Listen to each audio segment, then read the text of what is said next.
ದೇಶ ಬಾಂಧವರೇ, ಇಂದು ನಾವೆಲ್ಲರೂ 80ನೇ ಸ್ವಾತಂತ್ರ್ಯ ದಿನಾಚರಣೆಯನ್ನು ಆಚರಿಸುತ್ತಿದ್ದೇವೆ. ಇಂದು ಪ್ರತಿಯೊಬ್ಬರ ಹೃದಯದ ಬಡಿತವು ಒಂದೇ ಮಾತರಂ ಎಂಬ ನಾದದೊಂದಿಗೆ ಅನುರಣಿಸುತ್ತಿದೆ. ಇಂದು ಪ್ರತಿಯೊಂದು ಮನೆಯಲ್ಲೂ ತಿರಂಗ ಇದೆ, ಪ್ರತಿಯೊಬ್ಬರ ಮನಸ್ಸಿನಲ್ಲೂ ತಿರಂಗ ಇದೆ. ಮತ್ತು ಇಂದು ದೇಶವು ಅತ್ಯಂತ ಉತ್ಸಾಹ ಹಾಗೂ ಉಲ್ಲಾಸದೊಂದಿಗೆ ಹೊಸ ಸಂಕಲ್ಪಗಳನ್ನು ಮೈಗೂಡಿಸಿಕೊಂಡು ಮುನ್ನಡೆಯುತ್ತಿದೆ. ಎಲ್ಲರಿಗೂ ಸ್ವಾತಂತ್ರ್ಯ ದಿನಾಚರಣೆಯ ಹಾರ್ದಿಕ ಶುಭಾಶಯಗಳು. ಇಂದು ನಮ್ಮ ರಾಷ್ಟ್ರ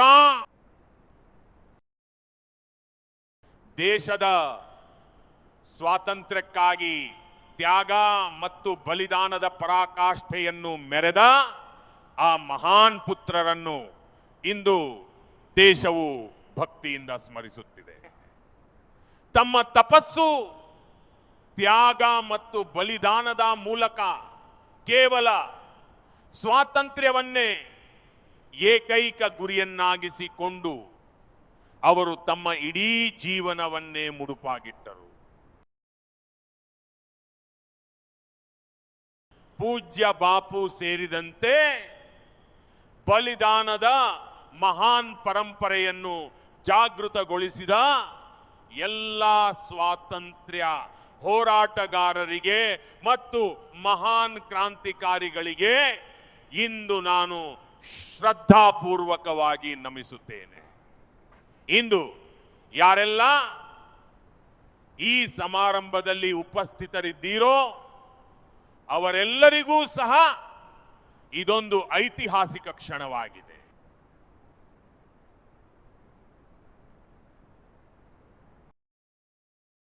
ಸ್ವಾತಂತ್ರ್ಯಾನಂತರ ಆಗಸ್ಟ್ 15ರಂದು ಕೆಂಪುಕೋಟೆಯ ಮೇಲೆ ಮೊದಲ ಬಾರಿಗೆ ಒಂದೇ ಮಾತರಂ ಗೀತೆ ಮೊಳಗುತ್ತಿದೆ. ಇಂದು ನಾವೆಲ್ಲ ದೇಶದ ಜನರು ಒಂದೇ ಮಾತರಂ ಗೀತೆಯ 150ನೇ ವರ್ಷಾಚರಣೆಯನ್ನು ಆಚರಿಸುತ್ತಿರುವಾಗ ಇದಕ್ಕಿಂತ ದೊಡ್ಡದಾದ ಹಾಗೂ ಉತ್ತಮವಾದ ಸಂದರ್ಭ ಬೇರೆ ಯಾವುದು ತಾನೇ ಇರಲು ಸಾಧ್ಯ.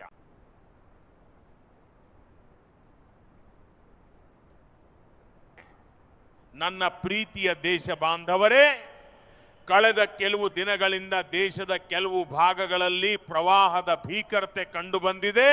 ಭೂಕುಸಿತದ ಆತಂಕ ಎದುರಾಗಿದೆ ಮತ್ತು ಇದರಿಂದ ಅನೇಕ ಕುಟುಂಬಗಳು ಸಂಕಷ್ಟಕ್ಕೀಡಾಗಿವೆ.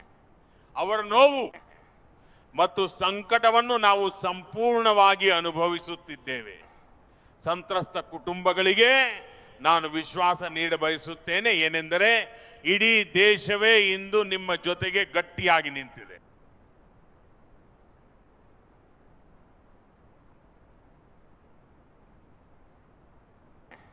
ನನ್ನ ಪ್ರೀತಿಯ ದೇಶ ಬಾಂಧವರೇ, ಯಾವುದೇ ರಾಷ್ಟ್ರವು ಮಹಾನ್ ಎನಿಸಿಕೊಳ್ಳುವುದು, ಅದು ತನ್ನ ಸಿದ್ಧಿಗಳನ್ನು ಪಡೆಯುವುದು ಮತ್ತು ತನ್ನ ಕನಸುಗಳನ್ನು ನನಸಾಗಿಸಿಕೊಳ್ಳುವುದು ಕೇವಲ ತನ್ನ ಸಂಕಲ್ಪಗಳು ಮತ್ತು ತನ್ನ ಸಾಮರ್ಥ್ಯದ ಬಲದ ಮೇಲೆ ಮುಂದೆ ಸಾಗಿದಾಗ ಮಾತ್ರ ಸಾಧ್ಯವಾಗುತ್ತದೆ.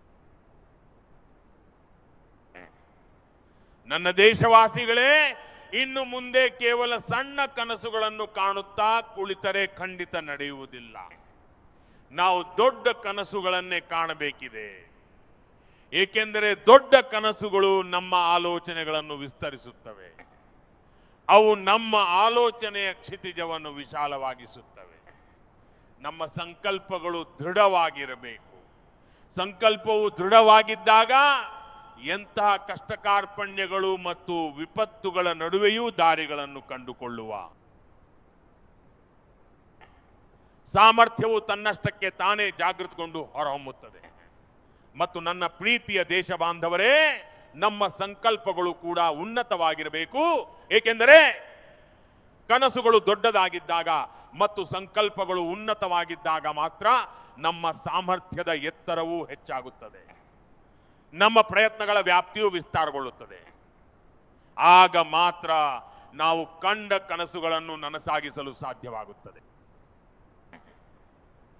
ನನ್ನ ಪ್ರೀತಿಯ ದೇಶ ಬಾಂಧವರೇ, ಇಂದು ಭಾರತವು ಕೂಡ ಅಂತಹದ್ದೇ ಒಂದು ಬೃಹತ್ ಕನಸನ್ನು ಕಂಡಿದೆ. ದೃಢವಾದ ಸಂಕಲ್ಪದೊಂದಿಗೆ ಈ ಕನಸನ್ನು ಕಂಡಿದೆ. ಹೊಸ ಎತ್ತರಗಳನ್ನು ಮುಟ್ಟಲು ಈ ಕನಸನ್ನು ಕಂಡಿದೆ. ಮತ್ತು ಆ ಕನಸು ಏನೆಂದರೆ, ಸ್ವಾತಂತ್ರ್ಯದ 100 ವರ್ಷಗಳ ಸಂಭ್ರಮದ ಸಂದರ್ಭದಲ್ಲಿ 2047ರಲ್ಲಿ ನಾವು ಭಾರತವನ್ನು ಒಂದು ವಿಕಸಿತ ರಾಷ್ಟ್ರವನ್ನಾಗಿ ರೂಪಿಸುತ್ತೇವೆ. 140 ಕೋಟಿ ದೇಶವಾಸಿಗಳ ಕಠಿಣ ಪರಿಶ್ರಮ ಮತ್ತು ಪ್ರಯತ್ನದೊಂದಿಗೆ ನಾವು ಈ ಗುರಿಯನ್ನು ಸಾಧಿಸಬೇಕಿದೆ. ವಿಶ್ವದ ಅತಿ ದೊಡ್ಡ ಜನಸಂಖ್ಯೆಯನ್ನು ಹೊಂದಿರುವ ದೇಶವೊಂದು ಅಭಿವೃದ್ಧಿ ಹೊಂದಿದ ರಾಷ್ಟ್ರವಾಗುವ ಸಂಕಲ್ಪ ಮಾಡಿದಾಗ ಅದು ಇಡೀ ಜಗತ್ತಿನ ದೃಷ್ಟಿಯಲ್ಲಿಯೂ ನಮ್ಮ ಅಪ್ರತಿಮ ಸಾಹಸದ ಸಂಕೇತವಾಗಿ ಹೊರಹೊಮ್ಮುತ್ತದೆ. ಆಗ ಜಗತ್ತು ನಮ್ಮನ್ನು ನೋಡುವ ದೃಷ್ಟಿಕೋನವನ್ನೇ ಬದಲಿಸಿಕೊಳ್ಳಲು ಅನಿವಾರ್ಯವಾಗುತ್ತದೆ. ನನ್ನ ಪ್ರೀತಿಯ ದೇಶ ಬಾಂಧವರೇ, ಮತ್ತು ನಾನು ಈ ಮಾತನ್ನು ಸುಮ್ಮನೆ ಹೇಳುತ್ತಿಲ್ಲ. ಕಳೆದ 12 ವರ್ಷಗಳಲ್ಲಿ ದೇಶದ ಕೋಟ್ಯಂತರ ನಾಗರಿಕರು, ಅವರು ಹಿಂದುಳಿದವರು, ಪೀಡಿತರಿರಲಿ, ವಂಚಿತರಿರಲಿ, ಆದಿವಾಸಿಗಳಾಗಿರಲಿ, ಅಥವಾ ಹಳ್ಳಿ ಅಥವಾ ನಗರಗಳಲ್ಲಿ ವಾಸಿಸುವವರಾಗಿರಲಿ, ಬಡವರಾಗಿರಲಿ, ಮಧ್ಯಮ ವರ್ಗದವರಾಗಿರಲಿ, ಯುವಕರು, ಹಿರಿಯರು, ಮಹಿಳೆಯರು, ಪುರುಷರು ಅಥವಾ ನಮ್ಮ ದೇಶದ ಉತ್ತರ, ದಕ್ಷಿಣ, ಪೂರ್ವ ಮತ್ತು ಪಶ್ಚಿಮ ಭಾಗದವರೇ ಆಗಿರಲಿ, ಪ್ರತಿಯೊಬ್ಬರೂ ಕಳೆದ 12 ವರ್ಷಗಳಲ್ಲಿ ಒಂದು ದೃಢ ಸಂಕಲ್ಪ ಮತ್ತು ಸಮರ್ಪಣಾ ಭಾವದೊಂದಿಗೆ ದೇಶವನ್ನು ಹೊಸ ಎತ್ತರಕ್ಕೆ ಕೊಂಡೊಯ್ಯುವಲ್ಲಿ ಪ್ರತಿಯೊಂದು ರೀತಿಯಿಂದಲೂ ಅವರು ಪ್ರಯತ್ನಗಳನ್ನು ಮಾಡಿದ್ದಾರೆ. ನಾನು ಅವರ ಈ ಪ್ರಯತ್ನಗಳನ್ನು ಅತ್ಯಂತ ಗೌರವಪೂರ್ವಕವಾಗಿ ಸ್ವೀಕರಿಸುತ್ತೇನೆ. ಮತ್ತು ಅದರ ಫಲವಾಗಿಯೇ ಇಷ್ಟು ಅಲ್ಪ ಅವಧಿಯಲ್ಲಿ 25 ಕೋಟಿ ದೇಶವಾಸಿಗಳು ಬಡತನವನ್ನು ಮೆಟ್ಟಿ ನಿಂತು ಬಡತನದಿಂದ ಹೊರಬಂದಿದ್ದಾರೆ. ಇದೇ ದೇಶವಾಸಿಗಳ ಪ್ರಯತ್ನದ ಫಲವಾಗಿಯೇ ಹಿಂದೆ ನಾವು ಫ್ರೆಜೈಲ್ 5 ಪಟ್ಟಿಯಲ್ಲಿ ಸೇರಿಸಲ್ಪಡುತ್ತಿದ್ದೆವು. ಆದರೆ ಕೇವಲ 12 ವರ್ಷಗಳ ಒಳಗಾಗಿಯೇ ಈ ಬದಲಾವಣೆ ಸಾಧ್ಯವಾಗಿದೆ. ನಾವಿಂದು ವಿಶ್ವದ ಪ್ರಮುಖ ಆರ್ಥಿಕತೆಗಳ ಪೈಕಿ ಅತ್ಯಂತ ವೇಗವಾಗಿ ಬೆಳೆಯುತ್ತಿರುವ ಆರ್ಥಿಕತೆಯಾಗಿ ಹೊರಹೊಮ್ಮಿದ್ದೇವೆ. ನನ್ನ ಪ್ರೀತಿಯ ಸಹೋದ್ಯೋಗಿಗಳೇ, ನಮ್ಮ ದೇಶಕ್ಕೆ ಸ್ವಾತಂತ್ರ್ಯ ಸಿಕ್ಕಿದೆ. ಅಸಂಖ್ಯ ಕನಸುಗಳನ್ನು ಹೊತ್ತು ನಾವು ಸ್ವತಂತ್ರರಾದೆವು. ಆದರೆ ದುರದೃಷ್ಟವಶಾತ್ ನಾವು ನಿರೀಕ್ಷಿತ ವೇಗವನ್ನು ಪಡೆದುಕೊಳ್ಳಲು ಸಾಧ್ಯವಾಗಲಿಲ್ಲ.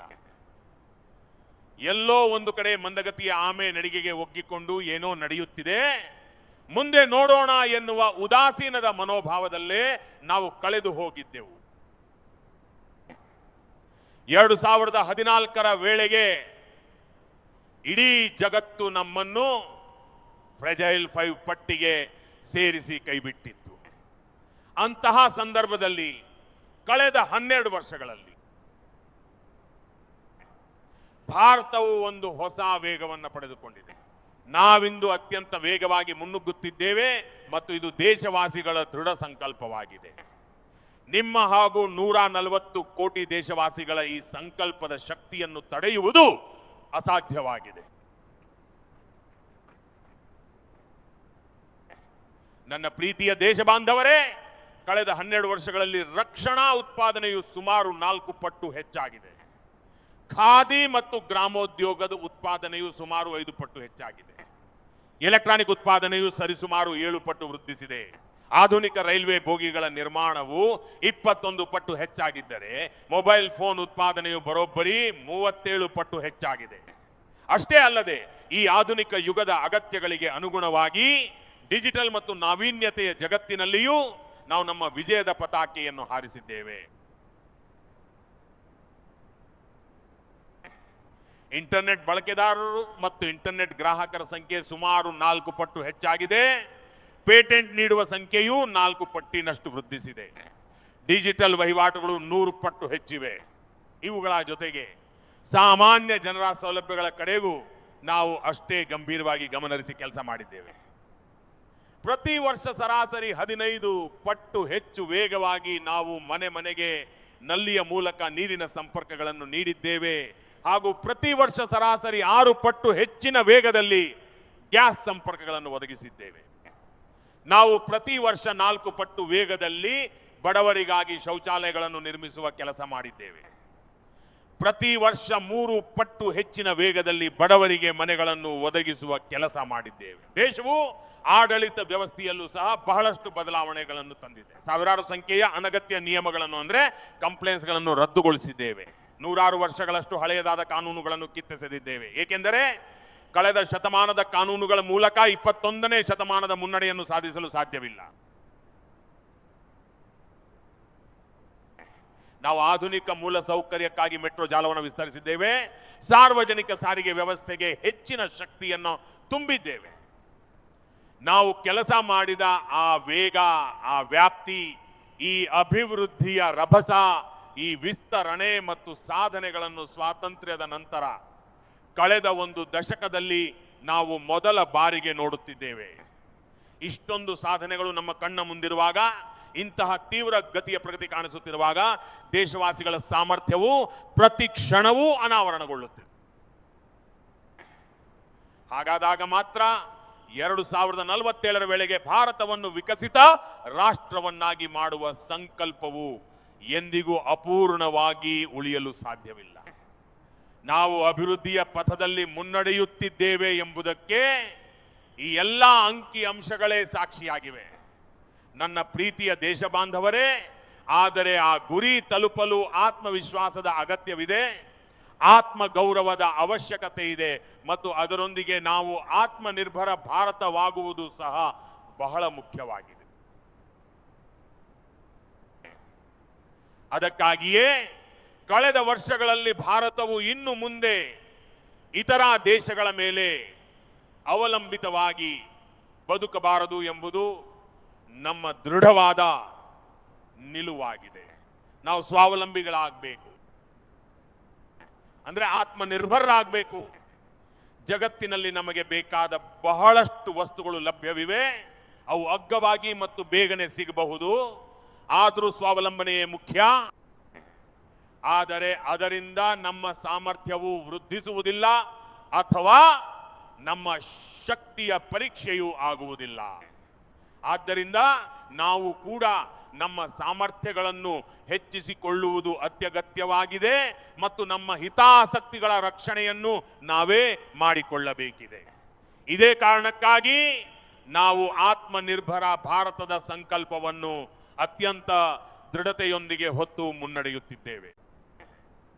ಮೇಕ್ ಇನ್ ಇಂಡಿಯಾ, ಸ್ವದೇಶಿ, ವೋಕಲ್ ಫಾರ್ ಲೋಕಲ್, ಇವೆಲ್ಲ ಕ್ಷೇತ್ರಗಳೊಂದಿಗೆ ಇಂದು ಪ್ರತಿಯೊಬ್ಬ ಭಾರತೀಯನ ಮನಸ್ಸು ಬೆಸೆಯುತ್ತಿದೆ. ನನ್ನ ಪ್ರೀತಿಯ ದೇಶ ಬಾಂಧವರೇ, ನಾನು ನಿಮಗೆ ಸೆಮಿಕಂಡಕ್ಟರ್ನ ಒಂದು ಉದಾಹರಣೆಯನ್ನು ನೀಡುತ್ತೇನೆ. ದೇಶಕ್ಕೆ ಸ್ವಾತಂತ್ರ್ಯ ಸಿಕ್ಕ ನಂತರ ಜಗತ್ತಿನಲ್ಲಿ ಈಗಾಗಲೇ ಸೆಮಿಕಂಡಕ್ಟರ್ ಬಗ್ಗೆ ಚರ್ಚೆಗಳು ನಡೆಯುತ್ತಿದ್ದವು ಮತ್ತು ನಮ್ಮಲ್ಲಿಯೂ ಸಹ ಈ ಬಗ್ಗೆ ಮಾತುಕತೆಗಳು ನಡೆಯುತ್ತಿದ್ದವು. ಆದರೆ ಸೆಮಿಕಂಡಕ್ಟರ್ ವಿಷಯದಲ್ಲಿ ಯಾವುದೇ ದೊಡ್ಡ ಯೋಜನೆಯನ್ನು ನಾವು ಮುಂದುವರಿಸಲು ಸಾಧ್ಯವಾಗಲಿಲ್ಲ. ಇಂದು ಪರಿಸ್ಥಿತಿ ಏನಿದೆ? ಇಂದಿನ ಡಿಜಿಟಲ್ ಯುಗದಲ್ಲಿ, ಇಂದಿನ ತಂತ್ರಜ್ಞಾನದಲ್ಲಿ ಚಿಪ್ನ ಮಹತ್ವವೇನೆಂಬುದು ನಮಗೆ ಚೆನ್ನಾಗಿ ತಿಳಿದಿದೆ.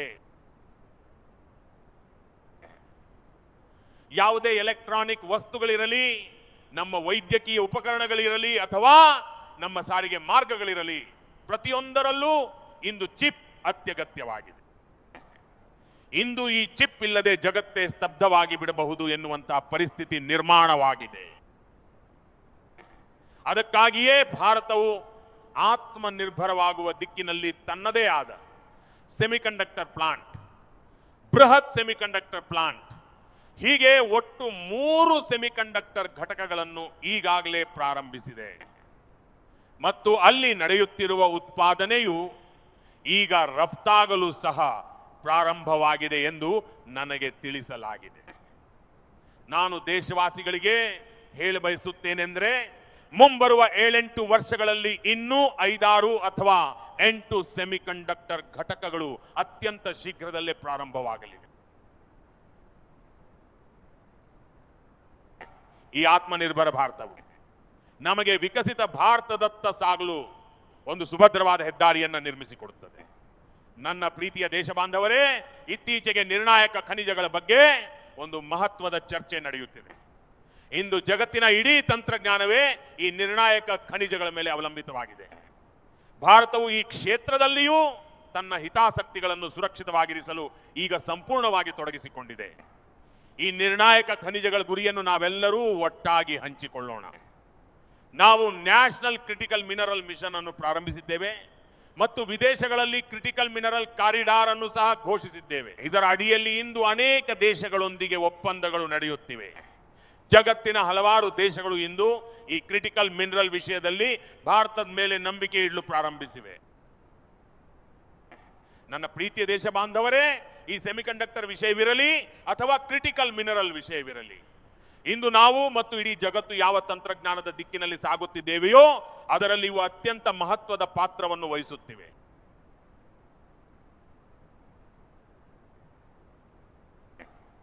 ಇಂಧನದ ಪ್ರಾಮುಖ್ಯತೆಯು ದಿನೇ ದಿನೇ ಹೆಚ್ಚಾಗುತ್ತಲೇ ಇದೆ. ಇಂದು ಇಂಧನವಿಲ್ಲದೆ ಹೊಸ ಜಗತ್ತನ್ನು ಮುನ್ನಡೆಸುವುದು ಅಸಾಧ್ಯವಾಗಿದೆ. ಚಿಪ್ ಇರಲಿ, ಎಐ ಇರಲಿ ಅಥವಾ ಡೇಟಾ ಸೆಂಟರ್ಗಳೇ ಇರಲಿ, ಇವೆಲ್ಲವನ್ನೂ ನಡೆಸಲು ಭಾರಿ ಪ್ರಮಾಣದಲ್ಲಿ ವಿದ್ಯುತ್ ಶಕ್ತಿಯ ಅಗತ್ಯವಿರುತ್ತದೆ. ಇಂಧನ ಭದ್ರತೆಯು ನಮ್ಮ ಕಾಲದ ಇಂದಿನ ಅನಿವಾರ್ಯ ಬೇಡಿಕೆಯಾಗಿದೆ. ಆದ್ದರಿಂದಲೇ ನಾವು ಈಗಾಗಲೇ ಆ ದಿಕ್ಕಿನಲ್ಲಿ ಒಂದಾದ ನಂತರ ಒಂದರಂತೆ ಬಲಿಷ್ಠವಾದ ಹೆಜ್ಜೆಗಳನ್ನು ಇರಿಸಿದ್ದೇವೆ.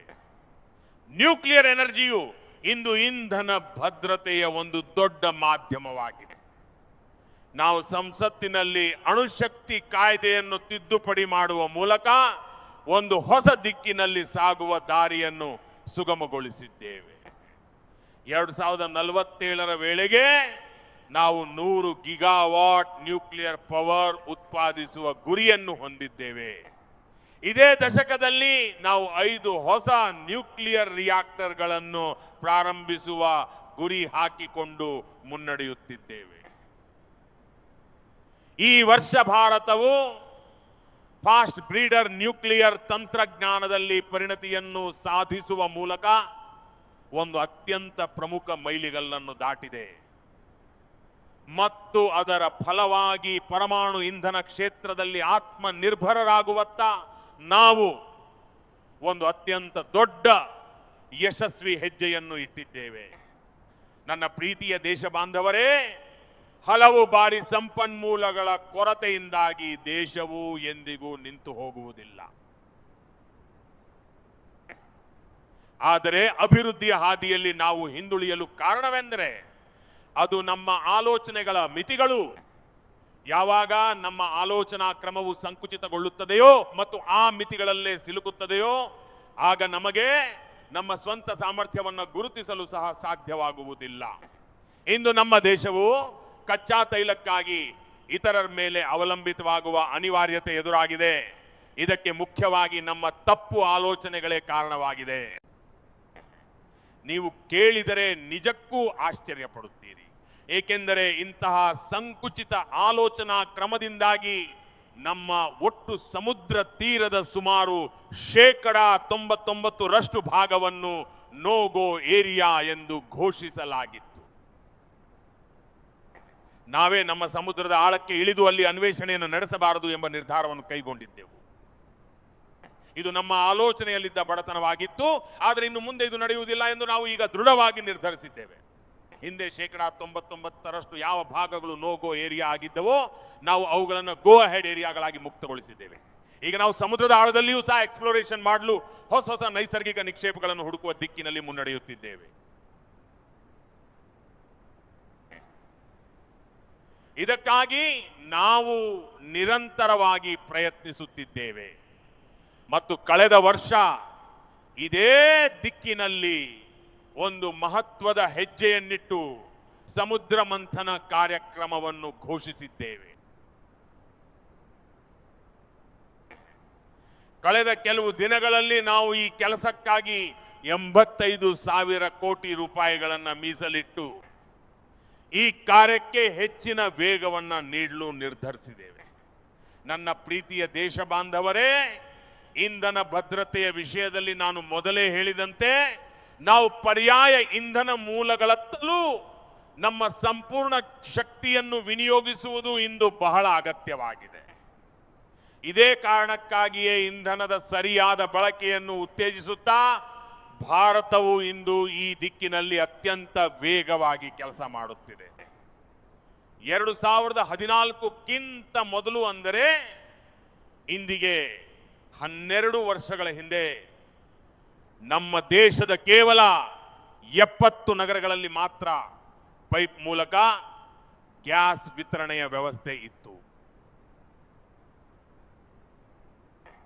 ಕೇವಲ 12 ವರ್ಷಗಳಲ್ಲಿ ಈ 70 ನಗರಗಳ ಸಂಖ್ಯೆಯನ್ನು ನಾವು 700 ನಗರಗಳಿಗೆ ತಲುಪಿಸಿದ್ದೇವೆ. ಇದನ್ನೇ ವೇಗ ಎನ್ನುವುದು, ಇದನ್ನೇ ವಿಸ್ತಾರ ಎನ್ನುವುದು. 2014ಕ್ಕಿಂತ ಮೊದಲು ಅತಿ ಕಷ್ಟದಿಂದ ಕೇವಲ 20 ರಿಂದ 22 ಲಕ್ಷ ಮನೆಗಳಿಗೆ ಮಾತ್ರ ಪೈಪ್ ಮೂಲಕ ಗ್ಯಾಸ್ ತಲುಪುತ್ತಿತ್ತು. ಆದರೆ ಇಂದು ಸುಮಾರು 1.25 ಕೋಟಿ ಮನೆಗಳಿಗೆ ಪೈಪ್ ಮೂಲಕ ಗ್ಯಾಸ್ ತಲುಪಿಸುವ ಕೆಲಸ ನಡೆಯುತ್ತಿದೆ.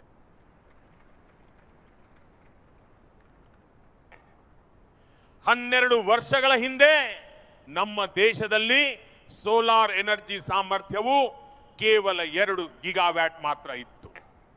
ಕೇವಲ 2 ಗಿಗಾವ್ಯಾಟ್. ಇಂದು ನಾವು 160 ಗಿಗಾವ್ಯಾಟ್ ಗುರಿಯನ್ನು ತಲುಪಿ ಸಾಧಿಸಿದ್ದೇವೆ. ನನ್ನ ಪ್ರೀತಿಯ ದೇಶ ಬಾಂಧವರೇ, ನಿಮಗೆ ಮತ್ತೊಂದು ಮಾಹಿತಿಯನ್ನು ನೀಡಲು ಬಯಸುತ್ತೇನೆ. ದೇಶದ ಮಧ್ಯಮ ವರ್ಗದವರಿಗೆ ಮತ್ತು ಸಾಮಾನ್ಯ ಕುಟುಂಬಗಳಿಗೆ ಇದರ ಪ್ರಯೋಜನ ಸಿಗಬೇಕು ಎಂಬ ಬಗ್ಗೆಯೂ ಅಷ್ಟೇ ಗಮನ ಹರಿಸಿದ್ದೇವೆ. ಇದಕ್ಕಾಗಿ ನಾವು PM ಸೂರ್ಯಘರ್ ಉಚಿತ ವಿದ್ಯುತ್ ಯೋಜನೆಯನ್ನ ಪ್ರಾರಂಭಿಸಿದ್ದೇವೆ ಮತ್ತು ಇಷ್ಟು ಕಡಿಮೆ ಅವಧಿಯಲ್ಲಿ 50 ಲಕ್ಷ ಮನೆಗಳು ಈ ಯೋಜನೆಯಲ್ಲಿ ನೋಂದಾಯಿಸಿಕೊಂಡಿರುವುದು ಇಂದು ನನಗೆ ತೃಪ್ತಿ ನೀಡಿದೆ.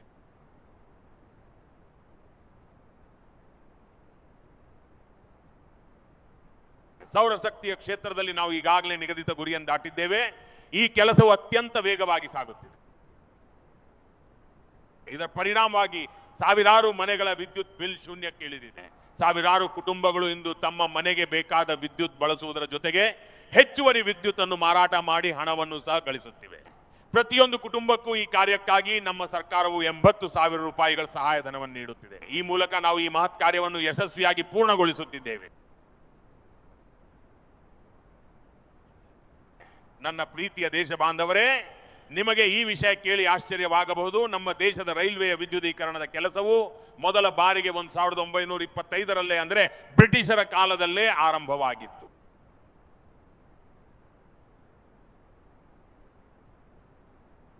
1925ರಲ್ಲಿ ರೈಲ್ವೆ ವಿದ್ಯುದೀಕರಣದ ಕೆಲಸ ಆರಂಭವಾಯಿತು. ಆದರೆ ಸುಮಾರು 90 ವರ್ಷಗಳಲ್ಲಿ ಅಂದರೆ 1925ರಿಂದ ಮುಂದಿನ 90 ವರ್ಷಗಳ ಅವಧಿಯಲ್ಲಿ ಕೇವಲ 30% ರೈಲ್ವೆ ವಿದ್ಯುದೀಕರಣದ ಕೆಲಸ ಮಾತ್ರ ಪೂರ್ಣಗೊಂಡಿತು. ಅಂದರೆ ಆ 90 ವರ್ಷಗಳಲ್ಲಿನ ನಮ್ಮ ವೇಗವನ್ನು ನೀವೇ ಗಮನಿಸಿ ಮತ್ತು ಗುರಿಯನ್ನು ತಲುಪಲು ನಾವು ನಡೆಸಿದ ಓಟವನ್ನು ನೋಡಿ. ಆದರೆ ನಾವು ಕೇವಲ ಈ 1 ದಶಕದ ಅವಧಿಯಲ್ಲಿಯೇ 100% ಕೆಲಸವನ್ನು ಪೂರ್ಣಗೊಳಿಸಿದ್ದೇವೆ. 90 ವರ್ಷಗಳಲ್ಲಿ 30% ಕೆಲಸವಾದರೆ ಕಳೆದ ಕೇವಲ 10 ವರ್ಷಗಳಲ್ಲಿ 70% ಕೆಲಸವಾಗಿದೆ. ಇದನ್ನೇ ನಿಜವಾದ ಕೆಲಸ ಎನ್ನುವುದು. ಮತ್ತು ಇದರ ಪರಿಣಾಮವಾಗಿ ನಾವು ಹೊರದೇಶಗಳಿಂದ ತರಿಸುತ್ತಿದ್ದ ಡೀಸೆಲ್ನಲ್ಲಿ ದೊಡ್ಡ ಮಟ್ಟದ ಉಳಿತಾಯವಾಯಿತು. ರೈಲುಗಳು ವಿದ್ಯುತ್ ಶಕ್ತಿಯಿಂದ ಸಂಚರಿಸಲಾರಂಭಿಸಿ ಪರಿಸರಕ್ಕೂ ಸಾಕಷ್ಟು ಪ್ರಯೋಜನವಾಗತೊಡಗಿತು. ನನ್ನ ಪ್ರೀತಿಯ ದೇಶ ಬಾಂಧವರೇ, ನಾವು ಇಲ್ಲಿಗೆ ನಿಂತಿಲ್ಲ. ನಮ್ಮ ಈ ಪ್ರಗತಿಯ ಪಯಣ ಮುಂದುವರಿಯುತ್ತಿದೆ. ಏಕೆಂದರೆ ನಾವು ಈ ಜಗತ್ತಿನಲ್ಲಿ ಯಾರಿಗಿಂತಲೂ ಹಿಂದೆ ಇರಲು ಬಯಸುವುದಿಲ್ಲ. ಕಳೆದ ಕೆಲವು ದಿನಗಳಲ್ಲಿ ನೀವು ಒಂದು ಸುದ್ದಿಯನ್ನ ಕೇಳಿರಬಹುದು. ಭಾರತವು ಇಂಧನ ವಲಯದಲ್ಲಿ ಒಂದು ಮೈಲಿಗಲ್ಲನ್ನು ಸ್ಥಾಪಿಸಿದೆ. ದೇಶ ಮೊದಲ ಬಾರಿಗೆ ಹೈಡ್ರೋಜನ್ನಿಂದ ಚಲಿಸುವ ರೈಲನ್ನು ಪ್ರಾರಂಭಿಸಿದೆ. ಮತ್ತು ನನಗೆ ಸಂತೋಷವಿದೆ ಎಂದರೆ ಇದು ಅತ್ಯಂತ ಉದ್ದವಾದ ರೈಲಾಗಿದೆ, ಅತ್ಯಂತ ಶಕ್ತಿಶಾಲಿ ರೈಲಾಗಿದೆ ಮತ್ತು ವಿಶ್ವದ ಹೈಡ್ರೋಜನ್ ರೈಲುಗಳ ಕ್ಷೇತ್ರದಲ್ಲಿ ಭಾರತವು ತನ್ನ ವಿಜಯದ ಧ್ವಜವನ್ನು ಹಾರಿಸಿದೆ. ನನ್ನ ಸಮಸ್ತ ದೇಶವಾಸಿಗಳೇ, ಕಳೆದ 10-12 ವರ್ಷಗಳಿಂದ ನಾವು ನಿರಂತರವಾಗಿ 2047ರ ಗುರಿಯನ್ನು ತಲುಪಲು ನಾವು ವೇಗವಾಗಿ ಮುನ್ನುಗ್ಗುತ್ತಿದ್ದೇವೆ ಮತ್ತು ಒಂದಾದ ನಂತರ ಒಂದು ಗುರಿಗಳನ್ನು ಯಶಸ್ವಿಯಾಗಿ ಸಾಧಿಸುತ್ತಿದ್ದೇವೆ. ನಾವು ಎಂದೂ ಊಹಿಸಿರಲಿಲ್ಲ ನಮ್ಮ ಈ ಪಯಣದಲ್ಲಿ ಕೆಲವು ಸವಾಲುಗಳನ್ನು ಎದುರಿಸಬೇಕಾಗುತ್ತದೆ ಎಂದು. ಕಳೆದ 10 ರಿಂದ 12 ವರ್ಷಗಳಲ್ಲಿ ನಾವು ಎಷ್ಟೋ ಬಿಕ್ಕಟ್ಟುಗಳನ್ನು ಸಮರ್ಥವಾಗಿ ಎದುರಿಸಿದ್ದೇವೆ. ಕೊರೋನಾದಂತಹ ಜಾಗತಿಕ ಸಾಂಕ್ರಾಮಿಕ ರೋಗವು ಇಡೀ ಜಗತ್ತನ್ನೇ ಆತಂಕಕ್ಕೆ ತಳ್ಳಿತು ಮತ್ತು ಇದರ ಪರಿಣಾಮವಾಗಿ ಪ್ರಪಂಚದ ಎಲ್ಲಾ ವ್ಯವಸ್ಥೆಗಳು ಸಂಪೂರ್ಣವಾಗಿ ಕುಸಿದು ಹೋಗಿದ್ದವು. ಕೊರೋನಾದ ಸಂಕಷ್ಟದಿಂದ ಹೊರಬರುತ್ತಿದ್ದಂತೆಯೇ ಯುದ್ಧದ ಭೀಕರ ಸುದ್ದಿಗಳು ಕೇಳಿ ಬರಲಾರಂಭಿಸಿದವು. ಒಂದೆಡೆ ಉಕ್ರೇನ್, ಮತ್ತೊಂದೆಡೆ ಪಶ್ಚಿಮ ಏಷ್ಯಾ. ಹೀಗೆ ಎಲ್ಲೆಡೆ ಉದ್ವಿಗ್ನತೆಯ ವಾತಾವರಣ ನಿರ್ಮಾಣವಾಯಿತು ಮತ್ತು ಈ ಬಗ್ಗೆ ಭವಿಷ್ಯ ಹೇಳುವವರು ಏನೇನೋ ಭವಿಷ್ಯವಾಣಿಗಳನ್ನು ನುಡಿಯುತ್ತಿದ್ದರು. ದೇಶವನ್ನು ಹೆದರಿಸುವುದು, ಜನರಲ್ಲಿ ಭಯ ಹುಟ್ಟಿಸುವುದು ಮತ್ತು ಅವರನ್ನು ಸದಾ ಚಿಂತೆಗೀಡು ಮಾಡುವುದರಲ್ಲೇ ಕೆಲವು ಜನರು ಆನಂದ ಪಡುತ್ತಾರೆ. ಭಾರತದ ಜನರಿಗೆ ಸರಿಯಾದ ಸಮಯದಲ್ಲಿ ಲಸಿಕೆ ಸಿಗುವುದಿಲ್ಲ ಎಂದು ಅವರು ಅಪಪ್ರಚಾರ ಮಾಡಿದರು. ಕೋವಿಡ್ ಸಮಯದಲ್ಲಿ ಜನರು ಬದುಕುಳಿಯುವುದು ಕಷ್ಟ, ಏನೂ ಉಳಿಯುವುದಿಲ್ಲ ಎನ್ನುವಾಗಲೇ ಪಶ್ಚಿಮ ಏಷ್ಯಾದ ಬಿಕ್ಕಟ್ಟು ಎದುರಾಯಿತು. ಆಗ ಪೆಟ್ರೋಲ್ ಪಂಪ್ಗಳಲ್ಲಿ ಪೆಟ್ರೋಲ್ ಸಿಗುವುದಿಲ್ಲ, ಗ್ಯಾಸ್ ಸಿಗುವುದಿಲ್ಲ, ಡೀಸೆಲ್ ಮತ್ತು ರಸಗೊಬ್ಬರಗಳು ಸಿಗುವುದಿಲ್ಲ ಎಂದೆಲ್ಲ ಇಡೀ ಜಗತ್ತಿನಾದ್ಯಂತ ವದಂತಿಗಳನ್ನು ಹಬ್ಬಿಸಿ ಭಾರತ ಜನರನ್ನು ಭಯಭೀತರನ್ನಾಗಿ ಮಾಡುವ ಮತ್ತು ಅವರನ್ನು ಹೆದರಿಸುವ ಕೆಲಸ ನಡೆಯಿತು. ಜನರನ್ನು ಸದಾ ಚಿಂತೆಯ ಸಾಗರದಲ್ಲಿ ಮುಳುಗಿಸಿಡುವುದರಲ್ಲೇ ಕೆಲವು ಜನರಿಗೆ ಒಂದು ರೀತಿಯ ಆನಂದ ಸಿಗುತ್ತಿತ್ತು. ಕಳೆದ 10-12 ವರ್ಷಗಳ ಉತ್ತಮ ಯೋಜನೆಗಳು ಇಂದು ಫಲ ನೀಡುತ್ತಿವೆ ಎಂಬುದನ್ನು ಇಡೀ ದೇಶವೇ ನೋಡಿದೆ ಮತ್ತು ಇಂತಹ ದೊಡ್ಡ ಬಿಕ್ಕಟ್ಟಿನ ನಡುವೆಯೂ ಅತಿಥಿ ದೇವೋ ಭವ ಅಥವಾ ನಾಗರಿಕರೇ ದೇವರು ಎಂಬ ಮಂತ್ರದೊಂದಿಗೆ ಬದುಕುತ್ತಿರುವ ಭಾರತವು ಹಿಂದೆಯೇ ಮಾಡಿಕೊಂಡಿದ್ದ ಸಿದ್ಧತೆಗಳು ನಮಗೆ ನೆರವಾದವು. ಸಂಕಷ್ಟಗಳು ಬರುತ್ತವೆ ಎಂದು ನಾವು ಮೊದಲೇ ಊಹಿಸಿರಲಿಲ್ಲ, ಆದರೆ ಬಿಕ್ಕಟ್ಟಿನ ಸಮಯದಲ್ಲಿ ಆ ಎಲ್ಲಾ ಸಿದ್ಧತೆಗಳು ನಮಗೆ ಆಸರೆಯಾದವು. ಅದರ ಫಲವಾಗಿ ಇಂದು ದೇಶದಲ್ಲಿ ಅನಿಲದ ಕೊರತೆ ಇಲ್ಲ, ಪೆಟ್ರೋಲ್ ಸಹ ಲಭ್ಯವಿದೆ ಮತ್ತು ರಸಗೊಬ್ಬರವಾದ ಯೂರಿಯಾ ಕೂಡ ಹೇರಳವಾಗಿದೆ. ನಾವಿಂದು ನಮ್ಮ ಸ್ವಂತ ಶಕ್ತಿಯ ಮೇಲೆ ಎದ್ದು ನಿಲ್ತಿದ್ದೇವೆ, ಹೆಮ್ಮೆಯಿಂದ ಮುನ್ನಡೆಯುತ್ತಿದ್ದೇವೆ. ನನ್ನ ಪ್ರೀತಿಯ ದೇಶವಾಸಿಗಳೇ, ಜಗತ್ತಿನ ಈ ಎಲ್ಲಾ ಬಿಕ್ಕಟ್ಟುಗಳ ಪ್ರಭಾವವು ಪ್ರತಿಯೊಬ್ಬರ ಮೇಲೂ ಉಂಟಾಗಿದೆ. ನಾವು ಕೂಡ ಅದರಿಂದ ಹೊರತಾಗಿಲ್ಲ. ವಿಶ್ವ ಮಾರುಕಟ್ಟೆಯಲ್ಲಿ ಒಂದು ಚೀಲ ಯೂರಿಯಾದ ಬೆಲೆ ಇಂದು ಸುಮಾರು 3,000 ರೂಪಾಯಿಗಳಷ್ಟಾಗಿದೆ. ಆದರೆ ಇಂದಿಗೂ ಸಹ ನಮ್ಮ ದೇಶದ ರೈತರು ಆ ಭಾರಿ ಹೊರೆಯನ್ನು ಹೊರುವಂತೆ ನಾವು ಒತ್ತಾಯಿಸುತ್ತಿಲ್ಲ. ಬದಲಾಗಿ ಸರ್ಕಾರವೇ ಆ ಹೊರೆಯನ್ನು ತನ್ನ ಹೆಗಲ ಮೇಲೆ ಹೊತ್ತುಕೊಳ್ಳುತ್ತಿದೆ ಮತ್ತು ಪ್ರಪಂಚದಿಂದ ನಮಗೆ 3,000 ರೂಪಾಯಿಗೆ ಸಿಗುವ ಯೂರಿಯಾ ಚೀಲವನ್ನು ನಮ್ಮ ರೈತರಿಗೆ ಕೇವಲ 300 ರೂಪಾಯಿಗಳಿಗೆ ನೀಡಲು ನಾವು ಶಕ್ತರಾಗಿದ್ದೇವೆ. ಅಷ್ಟೇ ಅಲ್ಲದೆ ಇಂದು ವಿಶ್ವದ ಮಾರುಕಟ್ಟೆಯಲ್ಲಿ ಡಿಎಪಿ ಬೆಲೆಯು 5,000 ರೂಪಾಯಿಗಳನ್ನು ತಲುಪಿದೆ. ಆದರೆ ನಮ್ಮ ದೇಶದ ರೈತರಿಗೆ ಯಾವುದೇ ತೊಂದರೆಯಾಗಬಾರದು ಎಂಬ ಕಾರಣಕ್ಕೆ ನಾವು ಇಂದಿಗೂ ಅವರಿಗೆ ಕೇವಲ 1,350 ರೂಪಾಯಿಗಳಿಗೆ ಡಿಎಪಿಯನ್ನು ಒದಗಿಸುವ ಕೆಲಸ ಮಾಡುತ್ತಿದ್ದೇವೆ. ನನ್ನ ಪ್ರೀತಿಯ ದೇಶವಾಸಿಗಳೇ, ಒಂದು ಕಾಲವಿತ್ತು ನಾನು ಆತ್ಮನಿರ್ಭರತೆಯ ಬಗ್ಗೆ ಮಾತನಾಡುತ್ತಿದ್ದಾಗ ಹವಾನಿಯಂತ್ರಿತ ಕೊಠಡಿಗಳಲ್ಲಿ ಕುಳಿತು ಯೋಚಿಸುವ ಕೆಲವು ಜನರು ಹಾಗಾದರೆ ಜಾಗತೀಕರಣದ ಗತಿ ಏನು ಎಂದು ನಮ್ಮನ್ನು ಪ್ರಶ್ನಿಸುತ್ತಿದ್ದರು.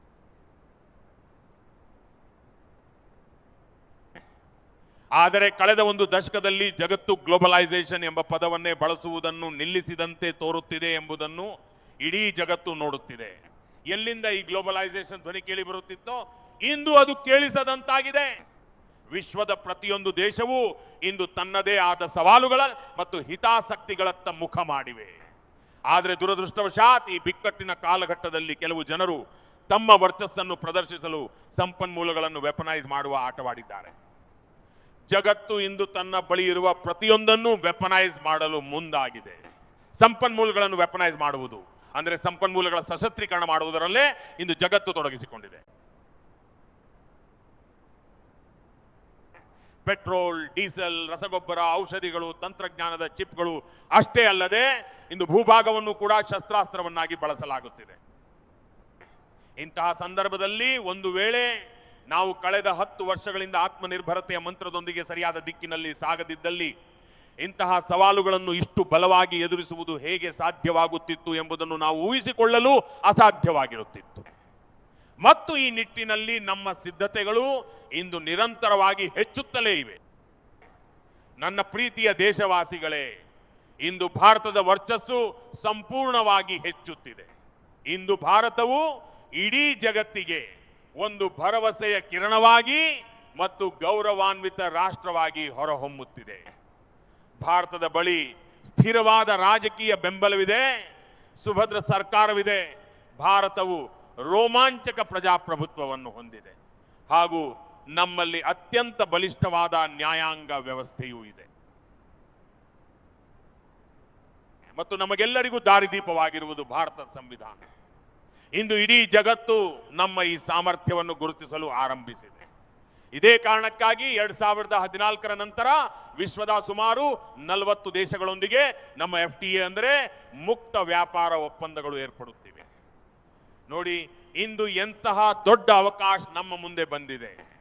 ವಾಸ್ತವವಾಗಿ ಈ ಒಪ್ಪಂದಗಳು ನಮಗೆ ದೊರೆತಿರುವ ಒಂದು ಸುಸಂದರ್ಭವಾಗಿದೆ ಮತ್ತು ಆದ್ದರಿಂದ ನಾನು ವಿಶೇಷವಾಗಿ ನನ್ನ MSME ವಲಯದವರಿಗೆ ಈ ಮಾತನ್ನು ಹೇಳಲು ಬಯಸುತ್ತೇನೆ. ನಾವು ಈ ಸುವರ್ಣ ಅವಕಾಶವನ್ನು ಯಾವುದೇ ಕಾರಣಕ್ಕೂ ಕೈಬಿಡಬಾರದು. ನಾವೀಗ ಜಗತ್ತಿನ ಮೂಲೆ ಮೂಲೆಗೂ ತಲುಪಬೇಕಿದೆ. ಭಾರತದ ಉತ್ಪನ್ನಗಳು ವಿಶ್ವದ ಮಾರುಕಟ್ಟೆಯ ಎಲ್ಲೆಡೆ ಪಸರಿಸಬೇಕು. ಅದು ಜವಳಿ ಉದ್ಯಮ ಇರಲಿ, ನಮ್ಮ ಮೆಷಿನರಿ ಆಗಿರಲಿ ಅಥವಾ ನಮ್ಮ ಔಷಧಿಗಳೇ ಆಗಿರಲಿ. ನಾವು ಈ ಅವಕಾಶವನ್ನು ಯಾವುದೇ ಕಾರಣಕ್ಕೂ ಕೈ ಬಿಡಬಾರದು. ಆದರೆ ಜಾಗತಿಕವಾಗಿ ನಿಗದಿಪಡಿಸಲಾದ ಮಾನದಂಡಗಳನ್ನು ನಾವು ಯಶಸ್ವಿಯಾಗಿ ದಾಟಬೇಕಿದೆ. ಪ್ರಪಂಚದಲ್ಲಿ ಈಗ ಲಭ್ಯವಿರುವುದಕ್ಕಿಂತ ಉತ್ತಮವಾದ ಗುಣಮಟ್ಟವನ್ನು ನಾವು ನೀಡಬೇಕಾಗುತ್ತೆ ಮತ್ತು ಜಗತ್ತಿಗೆ ಸಿಗುತ್ತಿರುವುದಕ್ಕಿಂತ ಕಡಿಮೆ ದರದಲ್ಲಿ ನಾವು ಪೂರೈಸಬೇಕಾಗುತ್ತೆ. ಹಾಗೂ ಪಂಜಾಬಿನ ಲೂಧಿಯಾನದಿಂದ ಹಿಡಿದು ತಮಿಳುನಾಡಿನ ತಿರುಪುರದವರೆಗೆ ವ್ಯಾಪಿಸಿರುವ ನಮ್ಮ ಜವಳಿ ಉದ್ಯಮ ಕ್ಷೇತ್ರವು ಇಡೀ ವಿಶ್ವದಾದ್ಯಂತ ತಲುಪುವ ಸಾಮರ್ಥ್ಯ ಹೊಂದಿದೆ. ಅಷ್ಟೇ ಅಲ್ಲದೆ ಕೇರಳದಿಂದ ಹಿಡಿದು ಗುಜರಾತ್ವರೆಗೆ ಮತ್ತು ತಮಿಳುನಾಡಿನಿಂದ ಹಿಡಿದು ಬಂಗಾಳದವರೆಗೆ ಹರಡಿರುವ ನಮ್ಮ ಸಮುದ್ರ ತೀರ ಮತ್ತು ಅಲ್ಲಿನ ನಮ್ಮ ಮೀನುಗಾರ ಸಹೋದರ ಸಹೋದರಿಯರೇ, ಇಂದು ಈ ಮುಕ್ತ ವ್ಯಾಪಾರ ಒಪ್ಪಂದಗಳ ಕಾರಣದಿಂದಾಗಿ ನಮ್ಮ ಸೀಗಡಿ ಅಂದ್ರೆ ಜಿಂಗಾ ರಫ್ತು ಮಾಡಲು ಮತ್ತು ನಮ್ಮ ಇತರ ಸೀ ಫುಡ್ ಅಂದ್ರೆ ಸಮುದ್ರ ಆಹಾರಗಳಿಗೆ ವಿಶ್ವದ ಮಾರುಕಟ್ಟೆಯಲ್ಲಿ ದೊಡ್ಡ ಮಟ್ಟದ ಪ್ರವೇಶನ ಪಡೆಯಲು ಇಂದು ಅಪಾರ ಸಾಧ್ಯತೆಗಳು ಸೃಷ್ಟಿಯಾಗಿವೆ. ನಾನು ಬಯಸುವುದೇನೆಂದ್ರೆ ನಾವು ಈ ಸನ್ನಿವೇಶ ಪಡೆದುಕೊಳ್ತಾ ಮುಂದೆ ಸಾಗುತ್ತಾ ಈ ಎಲ್ಲಾ ಗುರಿಗಳನ್ನು ತಲುಪಲು ಸಂಪೂರ್ಣವಾಗಿ ಪ್ರಯತ್ನಿಸೋಣ. ನನ್ನ ಪ್ರೀತಿಯ ದೇಶವಾಸಿಗಳೇ, ನಾನು ನಿಮ್ಮ ಮುಂದೆ ಮಂಡಿಸಿರುವ ಈ ಕಾರ್ಯಯೋಜನೆಯ ಹಿಂದಿರುವ 2047ರ ಗುರಿಯು ಅಚಲವಾದ ಅಡಿಪಾಯದ ಮೇಲೆ ನಿಂತಿದೆ.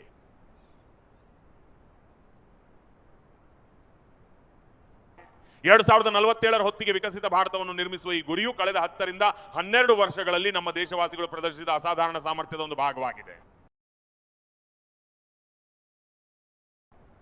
ಮತ್ತು ಆದ್ದರಿಂದ ನನ್ನ ಪ್ರೀತಿಯ ಸಹೋದರ ಸಹೋದರಿಯರೇ, ಈ ಶತಮಾನದ ಕಾಲು ಭಾಗ ಈಗಾಗಲೇ ಕಳೆದು ಹೋಗಿದೆ ಮತ್ತು ಮುಂದಿನ ಕಾಲು ಭಾಗವು ನಮಗೆ ಅತ್ಯಂತ ನಿರ್ಣಾಯಕವಾಗಿದೆ. ಈಗ ನಾವು ವಿರಮಿಸಲು ಸಾಧ್ಯವಿಲ್ಲ. ನಮ್ಮ ವೇಗಕ್ಕೆ ತಡೆ ಉಂಟಾಗಬಾರದು. ನಮ್ಮ ಗುರಿ ಮತ್ತು ಹಾದಿ ಈಗಾಗಲೇ ನಿರ್ಧಾರವಾಗಿದೆ. ನಾವು ಅದನ್ನು ತಲುಪಲೇಬೇಕಿದೆ. ಇದಕ್ಕಾಗಿ ನಾವು ನಮ್ಮ ಕೆಲಸದ ಸಂಸ್ಕೃತಿಯನ್ನ ಬದಲಿಸಿಕೊಳ್ಳಬೇಕು. ನಮ್ಮ ಕಾರ್ಯವೈಖರಿಯನ್ನು ಬದಲಿಸಿಕೊಳ್ಳುವುದರ ಜೊತೆಗೆ ನಮ್ಮ ಆಲೋಚನಾ ಕ್ರಮವನ್ನು ಬದಲಾಯಿಸಿಕೊಳ್ಳುವುದು ಅನಿವಾರ್ಯವಾಗಿದೆ.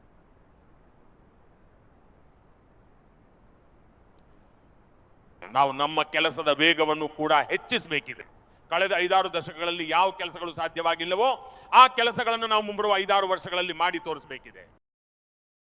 ಮತ್ತು ಈ ಕನಸನ್ನು ನನಸು ಮಾಡಲು ನಮಗೆ ಸಾಧ್ಯವಾಗುತ್ತದೆ ಎಂಬ ಅಚಲವಾದ ನಂಬಿಕೆ ನನಗೆ ನನ್ನ ದೇಶದ ಯುವ ಶಕ್ತಿಯ ಮೇಲೆ, ನನ್ನ ದೇಶದ ನವಯುವಕರ ಮೇಲೆ, ನನ್ನ ದೇಶದ ತಾಯಂದಿರು ಮತ್ತು ಸಹೋದರಿಯರ ಮೇಲೆ, ನನ್ನ ದೇಶದ ರೈತರ ಮೇಲೆ ಮತ್ತು ನನ್ನ ದೇಶದ ಕಾರ್ಮಿಕರ ಮೇಲೆ ಇದೆ. ಆದುದರಿಂದಲೇ ನಾವು ಸುಧಾರಣೆಯ ವೇಗವನ್ನು ಇನ್ನಷ್ಟು ಮುಂದಕ್ಕೆ ಕೊಂಡೊಯ್ಯಬೇಕಿದೆ.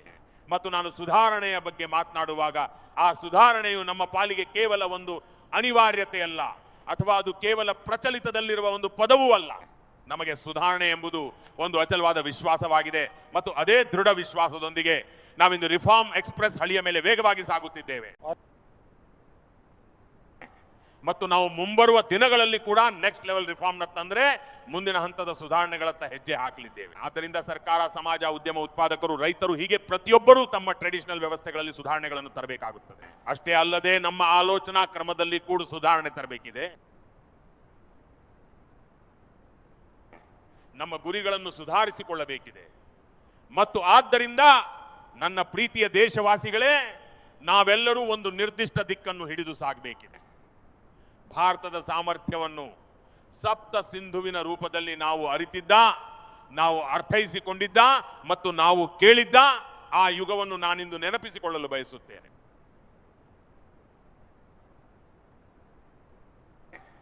ಈಗ ವಿಕಸಿತ ಭಾರತವನ್ನು ನಿರ್ಮಿಸಲು ನಮಗೆ ಹೊಸ ಪ್ರವಾಹದ ಅವಶ್ಯಕತೆ ಇದೆ. ಇಂದು ನಾನು ಕೆಂಪು ಕೋಟೆಯ ಈ ಭದ್ರಕೋಟೆಯಿಂದ ದೇಶದ ಮುಂದೆ ಶಕ್ತಿಯ ಸಪ್ತಧಾರೆಗಳಿಗೆ ಕರೆ ನೀಡುತ್ತಿದ್ದೇನೆ. ಕಳೆದ 5-6 ದಶಕಗಳಲ್ಲಿ ಸಾಧ್ಯವಾಗದ್ದು ಮುಂಬರುವ 5-6 ವರ್ಷಗಳಲ್ಲಿ ಆ ಸಪ್ತಧಾರೆಗಳ ಸಾಮರ್ಥ್ಯದಿಂದ, ಅವುಗಳ ಶಕ್ತಿಯಿಂದ ಸಾಧ್ಯವಾಗಲಿದೆ. ನಾವು ದೇಶಕ್ಕೆ ಹೊಸ ಎತ್ತರ, ಹೊಸ ವೇಗವನ್ನು ನೀಡುತ್ತೇವೆ ಮತ್ತು ಹೊಸ ಗುರಿಗಳನ್ನು ದಾಟುವಂತಹ ಸಾಮರ್ಥ್ಯವನ್ನು ಒದಗಿಸುತ್ತೇವೆ. ಮತ್ತು ಇದರ ಜೊತೆಗೆ ದೇಶದ ಯುವ ಶಕ್ತಿಯ ಸಾಮರ್ಥ್ಯವನ್ನು ರಾಷ್ಟ್ರ ನಿರ್ಮಾಣದಲ್ಲಿ ಪೂರ್ಣ ಪ್ರಮಾಣದಲ್ಲಿ ಬಳಸಿಕೊಳ್ಳಲಾಗುವುದು. ಅವರ ಶಕ್ತಿಯನ್ನು ಒಗ್ಗೂಡಿಸಲಾಗುವುದು. ಮುಂಬರುವ ದಿನಗಳಲ್ಲಿ ನಾನು ಸಪ್ತಧಾರೆಗಳ ಬಗ್ಗೆ ಮಾತನಾಡುವಾಗ ಆ ಸಪ್ತಧಾರೆಗಳ ಮೊದಲ ಶಕ್ತಿ ಎಂದರೆ ಮ್ಯಾನುಫ್ಯಾಕ್ಚರಿಂಗ್ ಪವರ್, ಅಂದ್ರೆ ಉತ್ಪಾದನಾ ಶಕ್ತಿ. ನನ್ನ ಪ್ರೀತಿಯ ದೇಶವಾಸಿಗಳೇ, ನಾವು ಮ್ಯಾನುಫ್ಯಾಕ್ಚರಿಂಗ್ ಸೆಕ್ಟರ್ ಅನ್ನು ಬಹಳ ಎತ್ತರಕ್ಕೆ ಕೊಂಡೊಯ್ಯಬೇಕಿದೆ ಮತ್ತು ಉತ್ಪಾದನೆಯನ್ನು ಹೆಚ್ಚಿಸುವುದರ ಜೊತೆಗೆ ನಾವು ಸಣ್ಣ ಹಂತಗಳಲ್ಲಿಯೂ ಬದಲಾವಣೆ ತರಬೇಕಿದೆ. ನಾವು ಇಂದು ಇಂಧನವನ್ನು ಉತ್ಪಾದಿಸಬೇಕಿದೆ, ಬೃಹತ್ ಉತ್ಪನ್ನಗಳನ್ನು ತಯಾರಿಸಬೇಕಿದೆ. ಇಡೀ ಮೌಲ್ಯ ಸರಪಳಿಯು ನಮ್ಮದಾಗಿರಬೇಕು ಮತ್ತು ಅದನ್ನು ಗುರಿಯಾಗಿಸಿಕೊಂಡು ನಮಗೆ ಬಿಡಿ ಭಾಗಗಳು ಬೇಕು, ಕಂಪ್ಲೀಟ್ ಮ್ಯಾನುಫ್ಯಾಕ್ಚರಿಂಗ್ ಕೂಡ ಬೇಕು. ಕಂಪ್ಲೀಟ್ ಪ್ರಾಡಕ್ಟ್ ಅಂದ್ರೆ ಪೂರ್ಣ ಪ್ರಮಾಣದ ಉತ್ಪನ್ನಗಳು ನಮಗೆ ಬೇಕಿವೆ. ವಿನ್ಯಾಸದಿಂದ ಹಿಡಿದು ಉತ್ಪಾದನೆಯವರೆಗೆ ಭಾರತವು ಜಾಗತಿಕ ಸಪ್ಲೈ ಚೈನ್ನ ನಂಬಿಕೆ ಕೇಂದ್ರವಾಗಿ ಹೊರಹೊಮ್ಮಬೇಕಿದೆ. ಇದಕ್ಕಾಗಿ ನಾನು 3 ವಿಷಯಗಳ ಮೇಲೆ ವಿಶೇಷವಾಗಿ ಒತ್ತು ನೀಡಲು ಬಯಸುತ್ತೇನೆ. ಉತ್ಪಾದನಾ ಕ್ಷೇತ್ರದಲ್ಲಿರೋ ನನ್ನ ಸಹೋದರ ಸಹೋದರಿಯರೇ, ಇದು ಕಾಲವು ನಮಗೆ ನೀಡಿದ ಸುಸಂದರ್ಭವಾಗಿದೆ.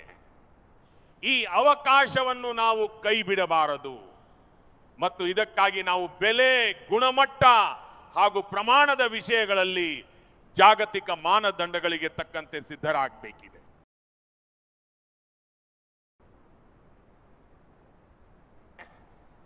ನಮ್ಮ ಫ್ಯಾಕ್ಟರಿಗಳು ಕಾಂಪಿಟೇಟಿವ್ ಆಗಿರಬೇಕು, ನಮ್ಮ ಪ್ರಾಡಕ್ಟ್ಗಳು ಯೂಸರ್ ಫ್ರೆಂಡ್ಲಿ ಆಗಿರಬೇಕು ಮತ್ತು ನಮ್ಮ ಪ್ಯಾಕೇಜಿಂಗ್ ಇಡೀ ವಿಶ್ವದ ಜನರನ್ನು ಸೆಳೆಯುವಂತಿರಬೇಕು, ಅವರನ್ನು ಆಕರ್ಷಿಸುವಂತಿರಬೇಕು. ನಮ್ಮ ಜೀರೋ ಡಿಫೆಕ್ಟ್ ಮತ್ತು ಪ್ರಿಸಿಷನ್ ಮ್ಯಾನುಫ್ಯಾಕ್ಚರಿಂಗ್ ನಮ್ಮ ಗುರುತಾಗಬೇಕು. ಪ್ರತಿಯೊಬ್ಬ ಮ್ಯಾನುಫ್ಯಾಕ್ಚರರ್, ಪ್ರತಿಯೊಬ್ಬ ಎಂಟರ್ಪ್ರೆನಿಯರ್, ಪ್ರತಿ ಎಂಎಸ್ಸಿ ಮತ್ತು ಎಂಎಸ್ಎಂಇಗಳಿಗೆ ನಾನು ಹೇಳ ಬಯಸುವುದೇನೆಂದರೆ, ಜಾಗತಿಕ ಮಾರುಕಟ್ಟೆಯಲ್ಲಿ ನಮ್ಮ ಗುರುತು ವಿಶ್ವಾಸಾರ್ಹತೆ ಮತ್ತು ಗುಣಮಟ್ಟದ ಆಧಾರದ ಮೇಲೆ ಇರಬೇಕು. ಗುಣಮಟ್ಟದ ವಿಷಯದಲ್ಲಿ ಯಾವುದೇ ರಾಜಿ ಇರಬಾರದು. ಆದ್ದರಿಂದ ನಮ್ಮ ಮಂತ್ರ ಕ್ವಾಲಿಟಿ ಮತ್ತು ಕ್ವಾಲಿಟಿ ಎಂದೇ ಆಗಿರಬೇಕು. ಇದೇ ನಮ್ಮ ಜಾಗತಿಕ ಬ್ರ್ಯಾಂಡ್ ಮೌಲ್ಯವಾಗಿ ಬೆಳೆಯಲಿದೆ.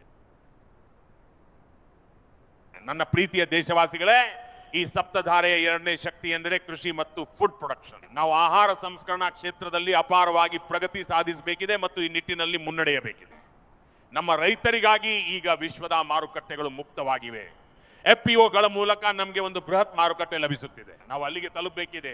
ಆ ಜಾಗವನ್ನು ನಾವು ವಶಪಡಿಸಿಕೊಳ್ಬೇಕಿದೆ. ನಾವು ಹೊಲಗದ್ದೆಗಳಿಂದ ಹಿಡಿದು ರಫ್ತು ಮಾರುಕಟ್ಟೆಯವರೆಗೆ ಸಾಗಬೇಕಿದೆ. ನಮ್ಮ ಸಾಂಪ್ರದಾಯಿಕ ಆಹಾರ ಪದ್ಧತಿ ಇರಲಿ, ನಮ್ಮ ಸಿರಿಧಾನ್ಯಗಳಿರಲಿ, ನಮ್ಮ ಮಸಾಲೆ ಪದಾರ್ಥಗಳಿರಲಿ ಅಥವಾ ನಮ್ಮ ಹಣ್ಣು ಹಂಪಲು ಮತ್ತು ಹೂವುಗಳಿರಲಿ, ಇವೆಲ್ಲವನ್ನು ಜಾಗತಿಕ ಮಟ್ಟಕ್ಕೆ ಕೊಂಡೊಯ್ಯಬೇಕಿದೆ. ನಮ್ಮಲ್ಲಿ ಏನಿಲ್ಲ ಹೇಳಿ ಅವು ಜಾಗತಿಕ ಬ್ರ್ಯಾಂಡ್ಗಳಾಗಬೇಕು. ನಮ್ಮ ರೈತರು ರಾಸಾಯನಿಕ ಮುಕ್ತ ಕೃಷಿಗೆ ಹೆಚ್ಚಿನ ಒತ್ತು ನೀಡಲಿದ್ದಾರೆ ಮತ್ತು ಜಗತ್ತಿನಲ್ಲಿ ಇವುಗಳಿಗೆ ಬೇಡಿಕೆ ಇನ್ನಷ್ಟು ಹೆಚ್ಚಾಗಲಿದೆ. ಜಾಗತಿಕ ಮಾನದಂಡಗಳ ಅಡಿಯಲ್ಲಿ ಎಲ್ಲಾ ರೀತಿಯಿಂದಲೂ ಸಾಬೀತಾಗುವ ನಮ್ಮ ಕೃಷಿ ಉತ್ಪನ್ನಗಳು ಸಿದ್ಧವಾದರೆ ನಾವು ಸುಲಭವಾಗಿ ವಿಶ್ವದ ಮಾರುಕಟ್ಟೆಯನ್ನು ತಲುಪಬಹುದು. ನನ್ನ ಸಪ್ತಧಾರೆಯ 3ನೇ ಶಕ್ತಿ ಎಂದರೆ ಟೆಕ್ನಾಲಜಿ ಮತ್ತು ಇನ್ನೋವೇಷನ್. ನನ್ನ ಪ್ರೀತಿಯ ದೇಶವಾಸಿಗಳೇ, ಇಂದಿನ ಕಾಲವು AI, ಕ್ವಾಂಟಮ್, ಸ್ಪೇಸ್, ರೋಬೋಟಿಕ್ಸ್ ಮತ್ತು ಡೇಟಾ ಸೆಂಟರ್ಗಳ ಕಾಲವಾಗಿದೆ. ಇಂದು ಸಂಪೂರ್ಣವಾಗಿ ಒಂದು ಹೊಸ ಕ್ಷೇತ್ರವೇ ತೆರೆದುಕೊಂಡಿದೆ ಮತ್ತು ಈ ಎಮರ್ಜಿಂಗ್ ಟೆಕ್ನಾಲಜಿಯು ಪ್ರತಿ ಕ್ಷಣವೂ ನಮಗೆ ಸವಾಲು ನೀಡುತ್ತಿದೆ. ಮತ್ತು ಆದ್ದರಿಂದ ನಮ್ಮ ದೇಶವನ್ನು ಕೇವಲ ವಿಶ್ವದ ಮಾರುಕಟ್ಟೆಯನ್ನಾಗಿ ಮಾಡಬಾರದು, ಬದಲಿಗೆ ನಾವು ಇನ್ನೋವೇಷನ್ ಹಬ್ ಆಗಿ ಹೊರಹೊಮ್ಮಬೇಕು. ನಾವು ಈಗಾಗಲೇ UPI ಮತ್ತು ಡಿಜಿಟಲ್ ಪಬ್ಲಿಕ್ ಇನ್ಫ್ರಾಸ್ಟ್ರಕ್ಚರ್ ನಲ್ಲಿ ನಮ್ಮ ಸಾಮರ್ಥ್ಯವನ್ನು ಸಾಬೀತುಪಡಿಸಿದ್ದೇವೆ ಮತ್ತು ನಮ್ಮ ಶಕ್ತಿಯನ್ನು ಇಡೀ ಜಗತ್ತಿಗೆ ಪರಿಚಯಿಸಿದ್ದೇವೆ. ಈಗ ಭಾರತವು ತನ್ನ ಡಿಜಿಟಲ್ ಪಬ್ಲಿಕ್ ಟೆಕ್ನಾಲಜೀಸ್ ಅನ್ನು ವಿಶ್ವದ ಮೂಲೆ ಮೂಲೆಗೂ ತಲುಪಿಸಬೇಕಿದೆ. ಭಾರತವು ನೆಕ್ಸ್ಟ್ ಜನರೇಷನ್ ಕಮ್ಯುನಿಕೇಶನ್ ಟೆಕ್ನಾಲಜಿಯಲ್ಲಿ ಜಗತ್ತನ್ನು ಮುನ್ನಡೆಸಬೇಕಿದೆ. ಮೇಡ್ ಇನ್ ಇಂಡಿಯಾ 6G ದೇಶದ ಪ್ರತಿ ಮೂಲೆ ಮೂಲೆಗೂ ತಲುಪಬೇಕು. ಇದು ನಮ್ಮ ಗುರಿಯಾಗಬೇಕು ಮತ್ತು ನಾವು ಈ ನಿಟ್ಟಿನಲ್ಲಿ ವೇಗವನ್ನು ಹೆಚ್ಚಿಸಬೇಕು. ಇದಕ್ಕಾಗಿ ನಮ್ಮ ಪ್ರಯತ್ನಗಳು ಎಂದಿಗೂ ಕುಂದಬಾರದು. ಇದು ಸಪ್ತಧಾರೆಯ 4ನೇ ಶಕ್ತಿಯ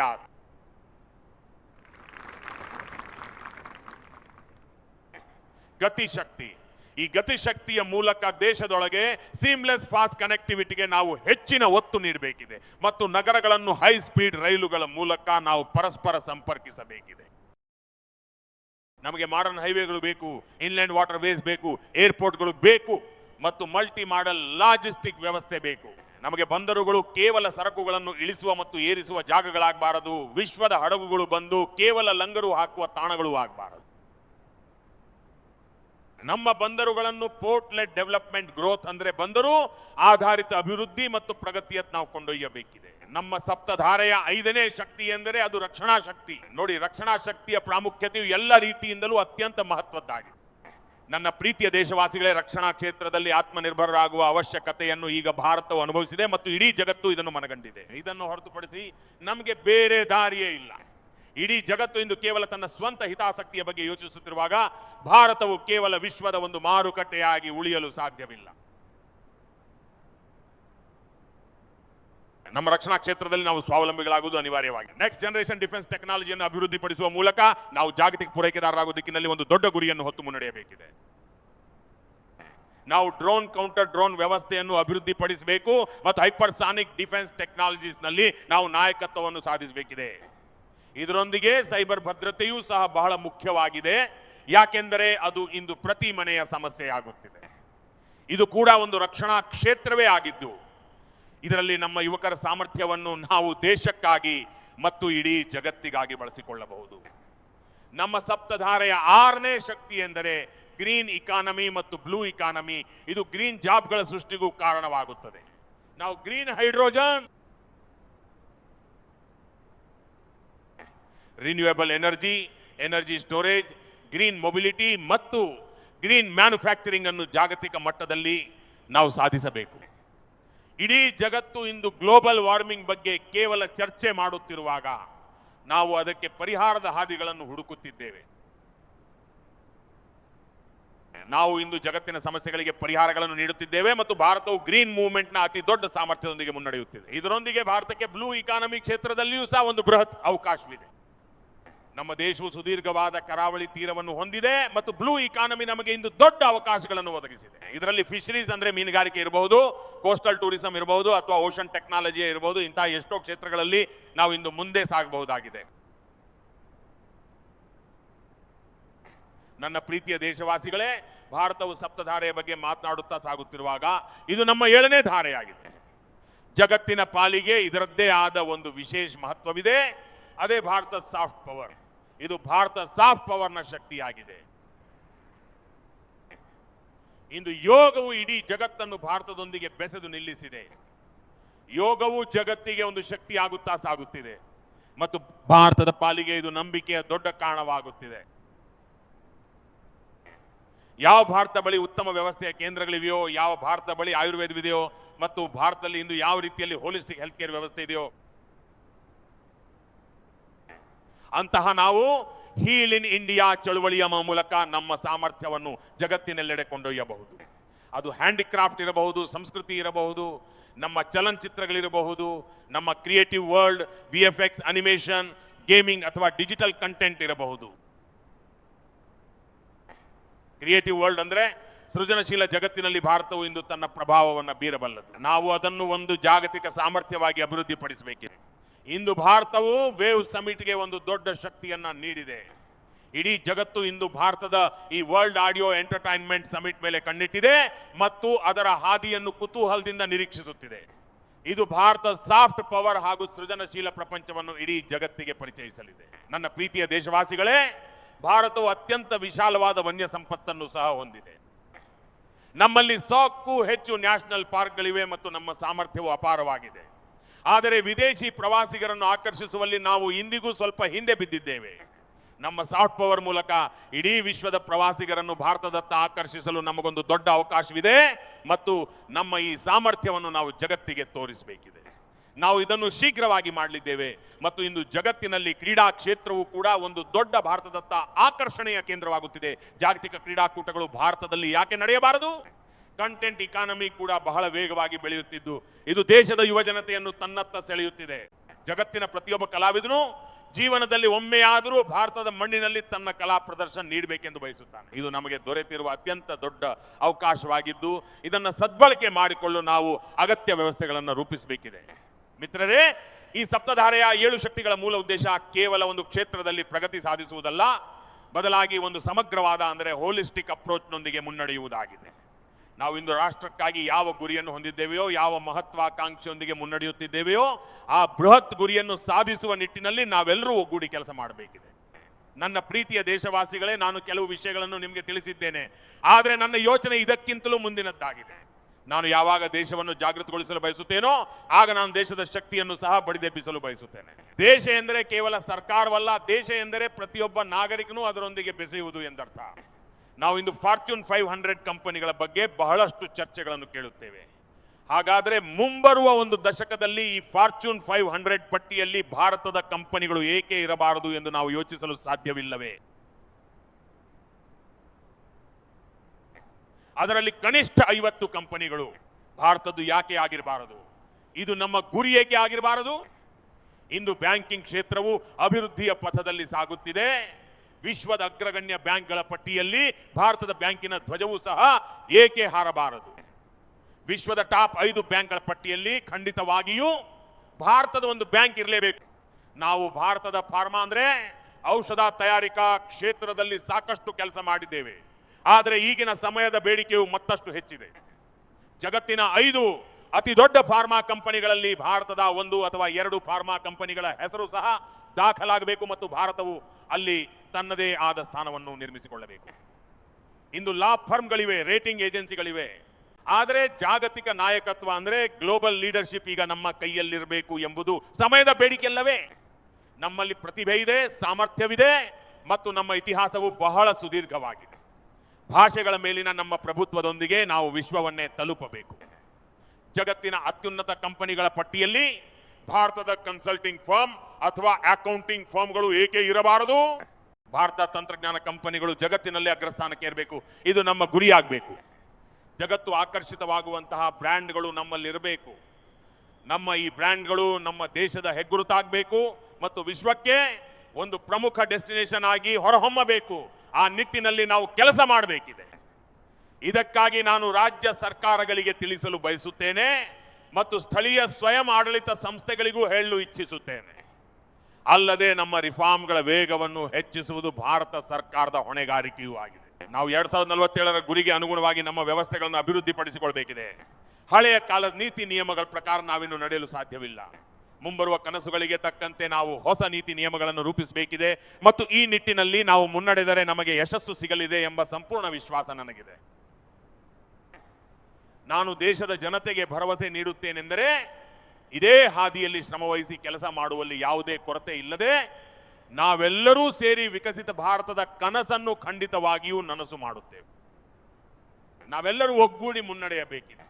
ಕೇಂದ್ರ ಸರ್ಕಾರವಿರಲಿ, ರಾಜ್ಯ ಸರ್ಕಾರವಿರಲಿ ಅಥವಾ ಕೈಗಾರಿಕಾ ಕ್ಷೇತ್ರವೇ ಇರಲಿ, ನಾವೆಲ್ಲರೂ ಜೊತೆಯಾಗಿ ಮುಂದೆ ಸಾಗಬೇಕಿದೆ. ನಾವು ನಿರಂತರವಾಗಿ ರಿಫಾರ್ಮ್ಸ್ ಮಾಡುತ್ತಿರಬೇಕು ಮತ್ತು ಈ ಸುಧಾರಣೆಗಳನ್ನು ಮುಂದುವರಿಸುತ್ತಿರಬೇಕು. ನಾನು ಮೊದಲೇ ಹೇಳಿದಂತೆ ನಾವು ರಿಫಾರ್ಮ್ಸ್ ಮಾಡುತ್ತಿರುವುದು ಯಾವುದೋ ಒತ್ತಾಯಕ್ಕಲ್ಲ, ಬದಲಾಗಿ ನಮ್ಮ ಗುರಿಯನ್ನು ತಲುಪುವ ಅಚಲವಾದ ನಂಬಿಕೆಯಿಂದ ನಾವು ಇದನ್ನು ಮಾಡುತ್ತಿದ್ದೇವೆ. ನನ್ನ ಪ್ರೀತಿಯ ದೇಶವಾಸಿಗಳೇ, ನಾನು ವಿಕಸಿತ ಭಾರತ ಬಗ್ಗೆ ಮಾತನಾಡುವಾಗ ದೇಶವನ್ನು ಅತ್ಯಂತ ವೇಗವಾಗಿ ಮುನ್ನಡೆಸುವ ಬಗ್ಗೆ ಮಾತನಾಡುತ್ತಿದ್ದೇನೆ. ಇದರ ಅತ್ಯಂತ ದೊಡ್ಡ ಫಲಾನುಭವಿ ಯಾರು? ಈ ಎಲ್ಲಾ ಪ್ರಯತ್ನಗಳ ಅತಿ ದೊಡ್ಡ ಸಾಧಕ ಯಾರು? ಒಂದು ವೇಳೆ ಅಂತಹ ಸಾಧಕರಿದ್ದರೆ ಅದು ನನ್ನ ದೇಶದ ಯುವ ಜನತೆ, ನನ್ನ ದೇಶದ ಯುವ ಶಕ್ತಿ. ವಿಕಸಿತ ಭಾರತದ ಪಯಣದಲ್ಲಿ ಯುವ ಜನರ ಪಾತ್ರ ಬಹಳ ದೊಡ್ಡದಿದೆ. ಅಷ್ಟೇ ಅಲ್ಲ, ವಿಕಸಿತ ಭಾರತದ ಅತ್ಯಂತ ದೊಡ್ಡ ಫಲಾನುಭವಿ ಕೂಡ ನನ್ನ ದೇಶದ ಯುವ ಜನರೇ ಆಗಿದ್ದಾರೆ. ಮತ್ತು ಆದ್ದರಿಂದಲೇ ನಾವು ವಿಕಸಿತ ಭಾರತದ ಗುರಿಯನ್ನು ಯುವ ಜನರೊಂದಿಗೆ ಜೋಡಿಸಿ ಮುಂದೆ ಸಾಗಬೇಕಿದೆ. ಯುವ ಜನರೇ ನಮ್ಮ ಸರ್ವೋಚ್ಚ ಆದ್ಯತೆಯೊಂದಿಗೆ ನಾವು ಮುಂದೆ ಸಾಗಬೇಕಿದೆ. ಮಿತ್ರರೇ, ಕಳೆದ 10 ರಿಂದ 12 ವರ್ಷಗಳಲ್ಲಿ ಈ ನಿಟ್ಟಿನಲ್ಲಿ ಸಾಕಷ್ಟು ಕೆಲಸಗಳು ನಡೆದಿವೆ. ಸ್ಟಾರ್ಟ್ಅಪ್ ಇಂಡಿಯಾ ಯೋಜನೆಯಡಿ ಇಂದು ದೇಶಾದ್ಯಂತ 2.5 ಲಕ್ಷಕ್ಕೂ ಹೆಚ್ಚು ನೋಂದಾಯಿತ ಸ್ಟಾರ್ಟ್ಅಪ್ಗಳು ಸ್ಥಾಪಿತವಾಗಿವೆ. ದೇಶದ ಯುವಕರು ಇಂದು ಸ್ವಯಂ ಉದ್ಯೋಗಿಗಳಾಗುವುದರ ಜೊತೆಗೆ ಅದೆಷ್ಟೋ ಜನರಿಗೆ ಉದ್ಯೋಗವನ್ನು ನೀಡುತ್ತಿದ್ದಾರೆ. ಭಾರತ ಸರ್ಕಾರವು ಈಗಾಗಲೇ 1,00,000 ಕೋಟಿ ರೂಪಾಯಿಗಳ ಇನ್ನೋವೇಷನ್ ಫಂಡ್ ಅನ್ನು ಘೋಷಿಸಿದೆ. ನಾನು ದೇಶದ ಯುವಜನತೆಗೆ ಹೇಳಲು ಬಯಸುವುದೇನೆಂದ್ರೆ, ನೀವು ನಿಮ್ಮ ಕನಸುಗಳೊಂದಿಗೆ ಮುಂದೆ ಬನ್ನಿ. ನಾವು ಸಂಪನ್ಮೂಲಗಳ ಕೊರತೆ ಆಗಲು ಬಿಡುವುದಿಲ್ಲ. ನಿಮ್ಮ ಬುದ್ಧಿಶಕ್ತಿ ಮತ್ತು ಸಾಮರ್ಥ್ಯಕ್ಕೆ ಬಲ ತುಂಬಲು ನಾವು 1,00,000 ಕೋಟಿ ರೂಪಾಯಿಗಳ ಒಂದು ವ್ಯವಸ್ಥೆಯನ್ನು ಮಾಡಿದ್ದೇವೆ. ಇದರಿಂದ ಸಂಶೋಧನೆಗೆ ಹೊಸ ಅವಕಾಶಗಳು ದೊರೆಯಲಿವೆ. ಡಿಜಿಟಲ್ ಇಂಡಿಯಾದ ಅಗ್ಗದ ಡೇಟಾ ಮೂಲಕ ಯುವಕರನ್ನು ಸಶಕ್ತಗೊಳಿಸಲಾಗಿದೆ. ಜಗತ್ತಿನಲ್ಲೇ ಅತ್ಯಂತ ಅಗ್ಗದ ಡೇಟಾ ಎಲ್ಲಾದರೂ ಇದ್ರೆ ಅದು ಭಾರತ ಮಣ್ಣಿನಲ್ಲಿದೆ ಮತ್ತು ಇದು ದೇಶದ ಯುವ ಜನತೆಗೆ ಒಂದು ಹೊಸ ಶಕ್ತಿಯನ್ನು ನೀಡಿದೆ. ನಾವು ಸ್ಕಿಲ್ ಇಂಡಿಯಾ ಎಂಬ ರಾಷ್ಟ್ರೀಯ ಕಾರ್ಯಕ್ರಮವನ್ನು ರೂಪಿಸಿದ್ದೇವೆ ಮತ್ತು ಬಾಹ್ಯಾಕಾಶ ಕ್ಷೇತ್ರವನ್ನು ಅಂದರೆ ಸ್ಪೇಸ್ ಸೆಕ್ಟರ್ ಅನ್ನು ನಾವು ಈಗ ಎಲ್ಲರಿಗಾಗಿ ಮುಕ್ತಗೊಳಿಸಿದ್ದೇವೆ. ನಾವೇ ನ್ಯಾಷನಲ್ ಡ್ರೋನ್ ಕಾಲೇಜನ್ನು ಸ್ಥಾಪಿಸಿದ್ದೇವೆ. ಖೇಲೋ ಇಂಡಿಯಾ ಪಾಲಿಸಿಯನ್ನು ರೂಪಿಸಿದ್ದೇವೆ. ಸುಮಾರು 35 ವರ್ಷಗಳ ಕಾಲ ದೇಶದಲ್ಲಿ ಯಾವುದೇ ಹೊಸ ಶಿಕ್ಷಣ ನೀತಿ ಇರಲಿಲ್ಲ. ಅಂತಹದರಲ್ಲಿ ನಾವು ಹೊಸ ಎಜುಕೇಶನ್ ಪಾಲಿಸಿಯನ್ನು ಜಾರಿಗೆ ತಂದೆವು ಮತ್ತು ಇದರ ಲಾಭವು ಮಧ್ಯಮ ವರ್ಗದ ಕುಟುಂಬಗಳಿಗೆ ತಲುಪಿದೆ. ಮಿತ್ರರೇ, 2004ರಿಂದ 2014ರ ವರೆಗಿನ ಅಂಕಿ ಅಂಶಗಳನ್ನು ನಾನು ನಿಮಗೆ ನೀಡಲೇಬೇಕು. 2004ರಿಂದ 2014ರ ಅವಧಿಯಲ್ಲಿ ನಮ್ಮ ದೇಶದಲ್ಲಿ 350ಕ್ಕಿಂತಲೂ ಕಡಿಮೆ ವಿಶ್ವವಿದ್ಯಾಲಯಗಳಿದ್ದವು. ಆದರೆ ಇಂದು ಕೇವಲ 10ರಿಂದ 12 ವರ್ಷಗಳ ಅವಧಿಯಲ್ಲೇ ಸುಮಾರು 650 ಹೊಸ ವಿಶ್ವವಿದ್ಯಾಲಯಗಳು ನಮ್ಮೊಂದಿಗೆ ಸೇರ್ಪಡೆಗೊಂಡಿವೆ. ನಾವು ಸುಮಾರು 1,000 ಮೆಡಿಕಲ್ ಕಾಲೇಜುಗಳ ಅಂಕಿ ಅಂಶವನ್ನು ತಲುಪುತ್ತಿದ್ದೇವೆ. 2014ಕ್ಕಿಂತ ಮೊದಲು ವೈದ್ಯಕೀಯ ಶಿಕ್ಷಣದಲ್ಲಿ ಕೇವಲ 400 ಸೀಟುಗಳು ಮಾತ್ರ ಲಭ್ಯವಿದ್ದವು. ಇಂದು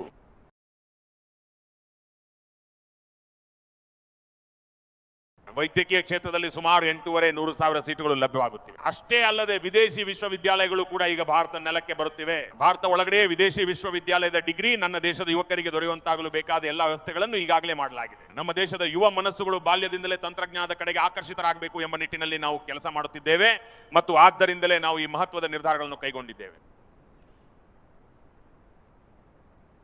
ಸುಮಾರು 10,000ಕ್ಕೂ ಹೆಚ್ಚು ಅಟಲ್ ಟಿಂಕರಿಂಗ್ ಲ್ಯಾಬ್ಗಳನ್ನು ಸಣ್ಣ ಪುಟ್ಟ ಮಕ್ಕಳ ವಶಕ್ಕೆ ಒಪ್ಪಿಸಲಾಗಿದೆ. ಇದರಿಂದಾಗಿ ಇನ್ನೋವೇಷನ್ ಮತ್ತು ತಂತ್ರಜ್ಞಾನದ ಬಗ್ಗೆ ಅವರಲ್ಲಿ ಆಸಕ್ತಿ ಮೂಡಲಿ.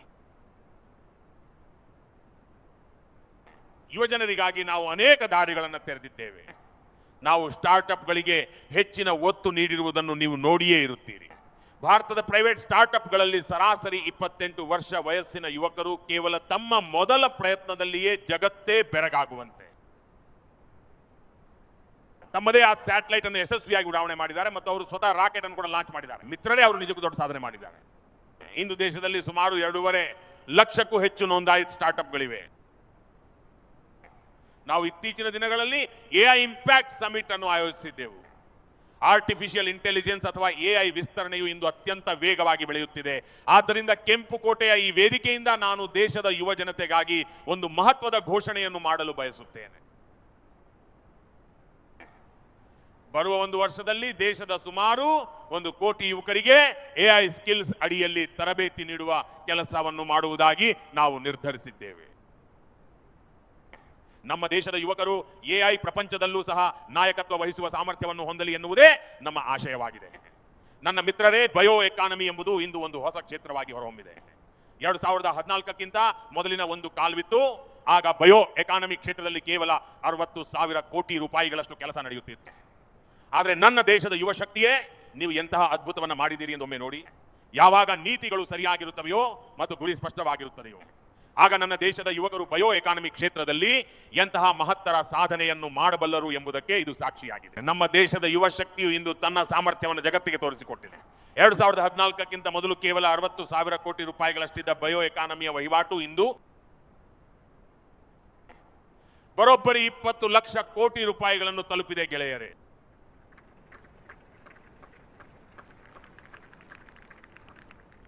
ಅದು 2009ರಿಂದ 10ರ ಕಾಲಘಟ್ಟವಾಗಿತ್ತು. ಆ ಸಮಯದಲ್ಲಿ ನಮ್ಮ ದೇಶದಲ್ಲಿ ಕೇವಲ 25 ಲಕ್ಷ ಎಲೆಕ್ಟ್ರಿಕ್ ವೆಹಿಕಲ್ಗಳು ಮಾತ್ರ ಮಾರಾಟವಾಗಿತ್ತು. 2009ರಿಂದ 10ರ ಕಾಲಘಟ್ಟದಲ್ಲಿ ಕೇವಲ 1.5 ಲಕ್ಷ ಎಲೆಕ್ಟ್ರಿಕ್ ವಾಹನಗಳು ಮಾರಾಟವಾಗಿದ್ದವು. 1.5 ಲಕ್ಷ ಎಲೆಕ್ಟ್ರಿಕ್ ವಾಹನಗಳು. ಆದರೆ ಈ 25ರಿಂದ 26ರ ಅವಧಿಯಲ್ಲಿ 25 ಲಕ್ಷ ಎಲೆಕ್ಟ್ರಿಕ್ ವಾಹನಗಳು ಮಾರಾಟವಾಗಿವೆ. ನನ್ನ ಪ್ರಿಯ ದೇಶ ಬಾಂಧವರೇ, ಏವಿಯೇಷನ್ ವಲಯ ಕೂಡ ನಮ್ಮ ಯುವ ಜನತೆಗಾಗಿ ಅತ್ಯಂತ ವೇಗವಾಗಿ ಮುನ್ನಡೆಯುತ್ತಿದೆ. ಹೊಸ ವಿಮಾನ ನಿಲ್ದಾಣಗಳು ಮತ್ತು ಹೊಸ ಮಾರ್ಗಗಳು ಉದ್ಯೋಗದ ಹೊಸ ಅವಕಾಶಗಳನ್ನು ಸೃಷ್ಟಿಸುತ್ತಿವೆ. ಇನ್ನು ವಿಮಾನಗಳ ಮೇಂಟೆನೆನ್ಸ್ ಹಾಗೂ ಓವರ್ ಹೋಲಿಂಗ್ ನಂತಹ ಕೆಲಸಗಳ ಕಾರಣದಿಂದಾಗಿ ದೇಶದಲ್ಲಿ ಇಂದು ಅಪಾರ ಪ್ರಮಾಣದ ಸ್ಕಿಲ್ಡ್ ಮ್ಯಾನ್ ಪವರ್ಗೆ ಕೆಲಸ ಸಿಗುತ್ತಿದೆ. ಮೇಡ್ ಇನ್ ಇಂಡಿಯಾ ವಿಮಾನಗಳನ್ನು ತಯಾರಿಸುವ ನಿಟ್ಟಿನಲ್ಲಿ ಇಂದು ನಾವು ದೊಡ್ಡ ಯಶಸ್ಸನ್ನು ಸಾಧಿಸಿದ್ದೇವೆ. Made in India defence transport. Aircraft C-295 ಈಗಾಗಲೇ ತನ್ನ ಹಾರಾಟವನ್ನು ಯಶಸ್ವಿಯಾಗಿ ಪೂರೈಸಿದೆ. ಈ ಸಾಧನೆಯು ದೇಶದ ಯುವ ಜನರಿಗಾಗಿ ಆಗಿದೆ. ನನ್ನ ಮಿತ್ರರೇ, ಡ್ರೋನ್ಗಳು ಕೂಡ ಇಂದು ಬಹಳ ದೊಡ್ಡ ಕೆಲಸವನ್ನು ಮಾಡಿವೆ. ಗ್ರಾಮಗಳಲ್ಲಿ ಡ್ರೋನ್ ಸಹಾಯದಿಂದ ಜಾರಿಗೆ ತಂದಿರುವ ಸ್ವಾಮಿತ್ವ ಯೋಜನೆಯು ಇಂದು ಅತ್ಯಂತ ಯಶಸ್ವಿಯಾಗುತ್ತಿದೆ. ಸುಮಾರು 3.25 ಕೋಟಿ ಕುಟುಂಬಗಳಿಗೆ ಸ್ವಾಮಿತ್ವ ಯೋಜನೆಯ ಲಾಭ ದೊರೆತಿದೆ ಮತ್ತು ಇದರ ಪರಿಣಾಮವಾಗಿ 140 ಲಕ್ಷ ಕೋಟಿ ರೂಪಾಯಿಗಳಷ್ಟು ಮೌಲ್ಯದ ಆಸ್ತಿ ದಾಖಲೆಗಳನ್ನು ಒದಗಿಸಲಾಗಿದೆ. ಆಸ್ತಿಗಳ ಮೌಲ್ಯೀಕರಣದಿಂದಾಗಿ ಇಂದು ಅವು ಅನ್ಲಾಕ್ ಆಗಿವೆ. ಇದರ ಪರಿಣಾಮವಾಗಿ ಬ್ಯಾಂಕುಗಳಿಂದ ಸಾಲ ಸೌಲಭ್ಯ ದೊರೆಯುತ್ತಿದೆ ಮತ್ತು ಜನರು ತಮ್ಮದೇ ಆದ ವ್ಯವಹಾರಗಳನ್ನು ನಡೆಸಲು ಸಾಧ್ಯವಾಗುತ್ತಿದೆ. ನನ್ನ ಪ್ರೀತಿಯ ದೇಶ ಬಾಂಧವರೇ, ಇಂದು ನಮ್ಮ ಮಧ್ಯಮ ವರ್ಗದ ಕುಟುಂಬಗಳ ಮುಂದೆ ಒಂದು ದೊಡ್ಡ ಹೊರೆ ಸೃಷ್ಟಿಯಾಗಿದೆ. ಅದೇ ಕೋಚಿಂಗ್ ಕ್ಲಾಸ್ಗಳ ನಡುವಿನ ಸ್ಪರ್ಧೆ. ಇಂದು ಪ್ರತಿಯೊಬ್ಬ ತಂದೆ ತಾಯಿಗೂ ತಮ್ಮ ಮಗುವನ್ನು ಕೋಚಿಂಗ್ ಕ್ಲಾಸ್ಗೆ ಕಳುಹಿಸದಿದ್ದರೆ ತಾವು ಪ್ರತಿಷ್ಠಿತ ಕುಟುಂಬವಲ್ಲ ಎನ್ನುವಂತಹ ಭಾವನೆ ಮೂಡುತ್ತಿದೆ. ಈ ಬಡ ಮತ್ತು ಮಧ್ಯಮ ವರ್ಗದ ಕುಟುಂಬಗಳ ಬಗ್ಗೆ ನಾವು ಕಾಳಜಿ ವಹಿಸುತ್ತಿದ್ದೇವೆ. ಇದರಿಂದಾಗಿ ಅವರ ಸಾವಿರಾರು ಕೋಟಿ ರೂಪಾಯಿಗಳ ಅನಗತ್ಯ ಖರ್ಚು ಕೂಡ ಉಳಿತಾಯವಾಗಲಿದೆ. ಮಕ್ಕಳು ಕೂಡ ತಮ್ಮವರ ಹತ್ತಿರವೇ ಇರಲು ಸಾಧ್ಯವಾಗಲಿ, ಅವರ ಸರಿಯಾದ ಆರೈಕೆಯಾಗಲಿ ಮತ್ತು ಕುಟುಂಬದ ಮೇಲೆ ಯಾವುದೇ ಆರ್ಥಿಕ ಹೊರೆ ಬೀಳಬಾರದು ಎಂಬುದು ನಮ್ಮ ಆಶಯ. ಇದಕ್ಕಾಗಿಯೇ ನಾವು ಯುವ ಜನತೆಗಾಗಿ ವಿವಿಧ ಸ್ಪರ್ಧಾತ್ಮಕ ಪರೀಕ್ಷೆಗಳಿಗೆ ಉಚಿತ ಆನ್ಲೈನ್ ಕೋಚಿಂಗ್ ನೀಡಲು ನಿರ್ಧರಿಸಿದ್ದೇವೆ. ಇಂದು ನಮ್ಮಲ್ಲಿ ಅತ್ಯುತ್ತಮ ಡಿಜಿಟಲ್ ಪಬ್ಲಿಕ್ ಇನ್ಫ್ರಾಸ್ಟ್ರಕ್ಚರ್ ಇದೆ, ನಮ್ಮಲ್ಲಿ ಅದ್ಭುತ ಪ್ರತಿಭೆಗಳಿವೆ ಮತ್ತು ನುರಿತ ಶಿಕ್ಷಕರಿದ್ದಾರೆ. ಈ ಎಲ್ಲ ಸಂಪನ್ಮೂಲಗಳನ್ನು ಒಗ್ಗೂಡಿಸಿ ನಾವು ದೇಶದ ಯುವಕರಿಗೆ ಉಚಿತ ಕೋಚಿಂಗ್ ನೀಡಲು ಒಂದು ಬಲಿಷ್ಠ ನೆಟ್ವರ್ಕ್ ಅನ್ನು ರೂಪಿಸಲಿದ್ದೇವೆ. ನನ್ನ ಪ್ರೀತಿಯ ದೇಶ ಬಾಂಧವರೇ, ನಾನು ಯಾವಾಗಲೂ ಹೇಳುತ್ತಾ ಬಂದಿದ್ದೇನೆ, ಯಾರು ಆಟವಾಡುತ್ತಾರೋ ಅವರೇ ಬದುಕಿನಲ್ಲಿ ಅಳುತ್ತಾರೆ. ನಾನು ಆಟವಾಡುವವರು ಅರಳುತ್ತಾರೆ ಎಂಬ ಮಾತನ್ನು ಹೇಳುತ್ತಿರುವಾಗ, ನನ್ನ ಪ್ರೀತಿಯ ದೇಶ ಬಾಂಧವರೇ, ಇಂದು ಭಾರತವು ಕ್ರೀಡಾ ಜಗತ್ತಿನಲ್ಲಿ ತನ್ನದೇ ಆದ ವಿಶಿಷ್ಟ ಸ್ಥಾನವನ್ನು ಕಂಡುಕೊಳ್ಳುತ್ತಿದೆ. ಈಗ ಕ್ರೀಡಾಕೂಟಗಳ ವಿಜೇತ ವೇದಿಕೆಯ ಮೇಲೆ ಭಾರತ ರಾಷ್ಟ್ರಗೀತೆ ಮೊಳಗುತ್ತಿದೆ, ಭಾರತ ರಾಷ್ಟ್ರಗೀತೆ ಕೇಳಿ ಬರುತ್ತಿದೆ ಮತ್ತು ಭಾರತ ತ್ರಿವರ್ಣ ಧ್ವಜವು ಹೆಮ್ಮೆಯಿಂದ ಹಾರಾಡುತ್ತಿರುವುದು ಕಾಣಿಸುತ್ತಿದೆ. ನಮ್ಮ ಟಾಪ್ಸ್ ಯೋಜನೆ ಕೂಡ ಇಂದು ಅತ್ಯಂತ ದೊಡ್ಡ ಯಶಸ್ಸನ್ನು ಸಾಧಿಸಿದೆ. Khelo India games, university games, winter games, beach games, ಕ್ರೀಡಾ ಮೂಲಸೌಕರ್ಯ, ಕ್ರೀಡಾ ತರಬೇತಿ ಹಾಗೂ ಸ್ಪೋರ್ಟ್ಸ್ ಮೆಡಿಸಿನ್ ನಂತಹ ಸ್ಪೋರ್ಟ್ಸ್ ನ್ಯೂಟ್ರಿಷನ್ ಸೇರಿದಂತೆ ಈ ಎಲ್ಲಾ ವಿಷಯಗಳಲ್ಲಿ ಭಾರತವು ಇಂದು ಪರಿಣತಿಯನ್ನು ಸಾಧಿಸುವ ದಾಪುಗಾಲು ಹಾಕುತ್ತಿದೆ. ಇದು ಯುವಜನತೆಗಾಗಿ ಸಂಪೂರ್ಣವಾದ ಹೊಸ ಕ್ಷೇತ್ರವಾಗಿದ್ದು, ಒಂದು ವೇಳೆ ಅವರು ಕ್ರೀಡಾಪಟುಗಳಾಗಲು ಸಾಧ್ಯವಾಗದಿದ್ದರೂ ಸಹ ಈ ಕ್ರೀಡಾ ಬೆಂಬಲ ವ್ಯವಸ್ಥೆಯಲ್ಲಿ ಅವರಿಗೆ ಇಂದು ದೊಡ್ಡ ಮಟ್ಟದ ಅವಕಾಶಗಳು ತೆರೆದುಕೊಳ್ಳುತ್ತಿವೆ. ಒಟ್ಟಾರೆಯಾಗಿ ಹೇಳುವುದಾದರೆ ಕ್ರೀಡಾ ಜಗತ್ತಿನಲ್ಲಿ ಇಂದು ಭಾರತ ಪ್ರದರ್ಶನವು ನಿರಂತರವಾಗಿ ಉತ್ತಮಗೊಳ್ಳುತ್ತಾ ಸಾಗಿದೆ ಮತ್ತು ನಾವು 2036ರ ಒಲಿಂಪಿಕ್ಸ್ ಆಯೋಜನೆಯ ಬಲಿಷ್ಠ ಹಕ್ಕುದಾರರಾಗಿ ಇಂದು ಮುಂದೆ ಸಾಗುತ್ತಿದ್ದೇವೆ. ಹಾಗೆಯೇ 2030ರಲ್ಲಿ ಕಾಮನ್ವೆಲ್ತ್ ಗೇಮ್ಸ್ ಅನ್ನು ಭಾರತವು ಆಯೋಜಿಸಲಿದೆ. ಮತ್ತು ನನ್ನ ಮಿತ್ರರೇ, ಜಗತ್ತಿನಲ್ಲಿ ನಡೆಯುವ ಒಲಿಂಪಿಕ್ ಕ್ರೀಡಾಕೂಟಗಳಲ್ಲಿ ಸುಮಾರು 40 ವಿವಿಧ ರೀತಿಯ ಕ್ರೀಡೆಗಳಿರುತ್ತವೆ ಮತ್ತು ಸುಮಾರು 300ಕ್ಕೂ ಹೆಚ್ಚು, ಅಂದರೆ ಸುಮಾರು 325ರಿಂದ 350ರಷ್ಟು ವಿವಿಧ ಸ್ಪರ್ಧೆಗಳು ಈ ಒಲಿಂಪಿಕ್ಸ್ನಲ್ಲಿ ನಡೆಯುತ್ತವೆ.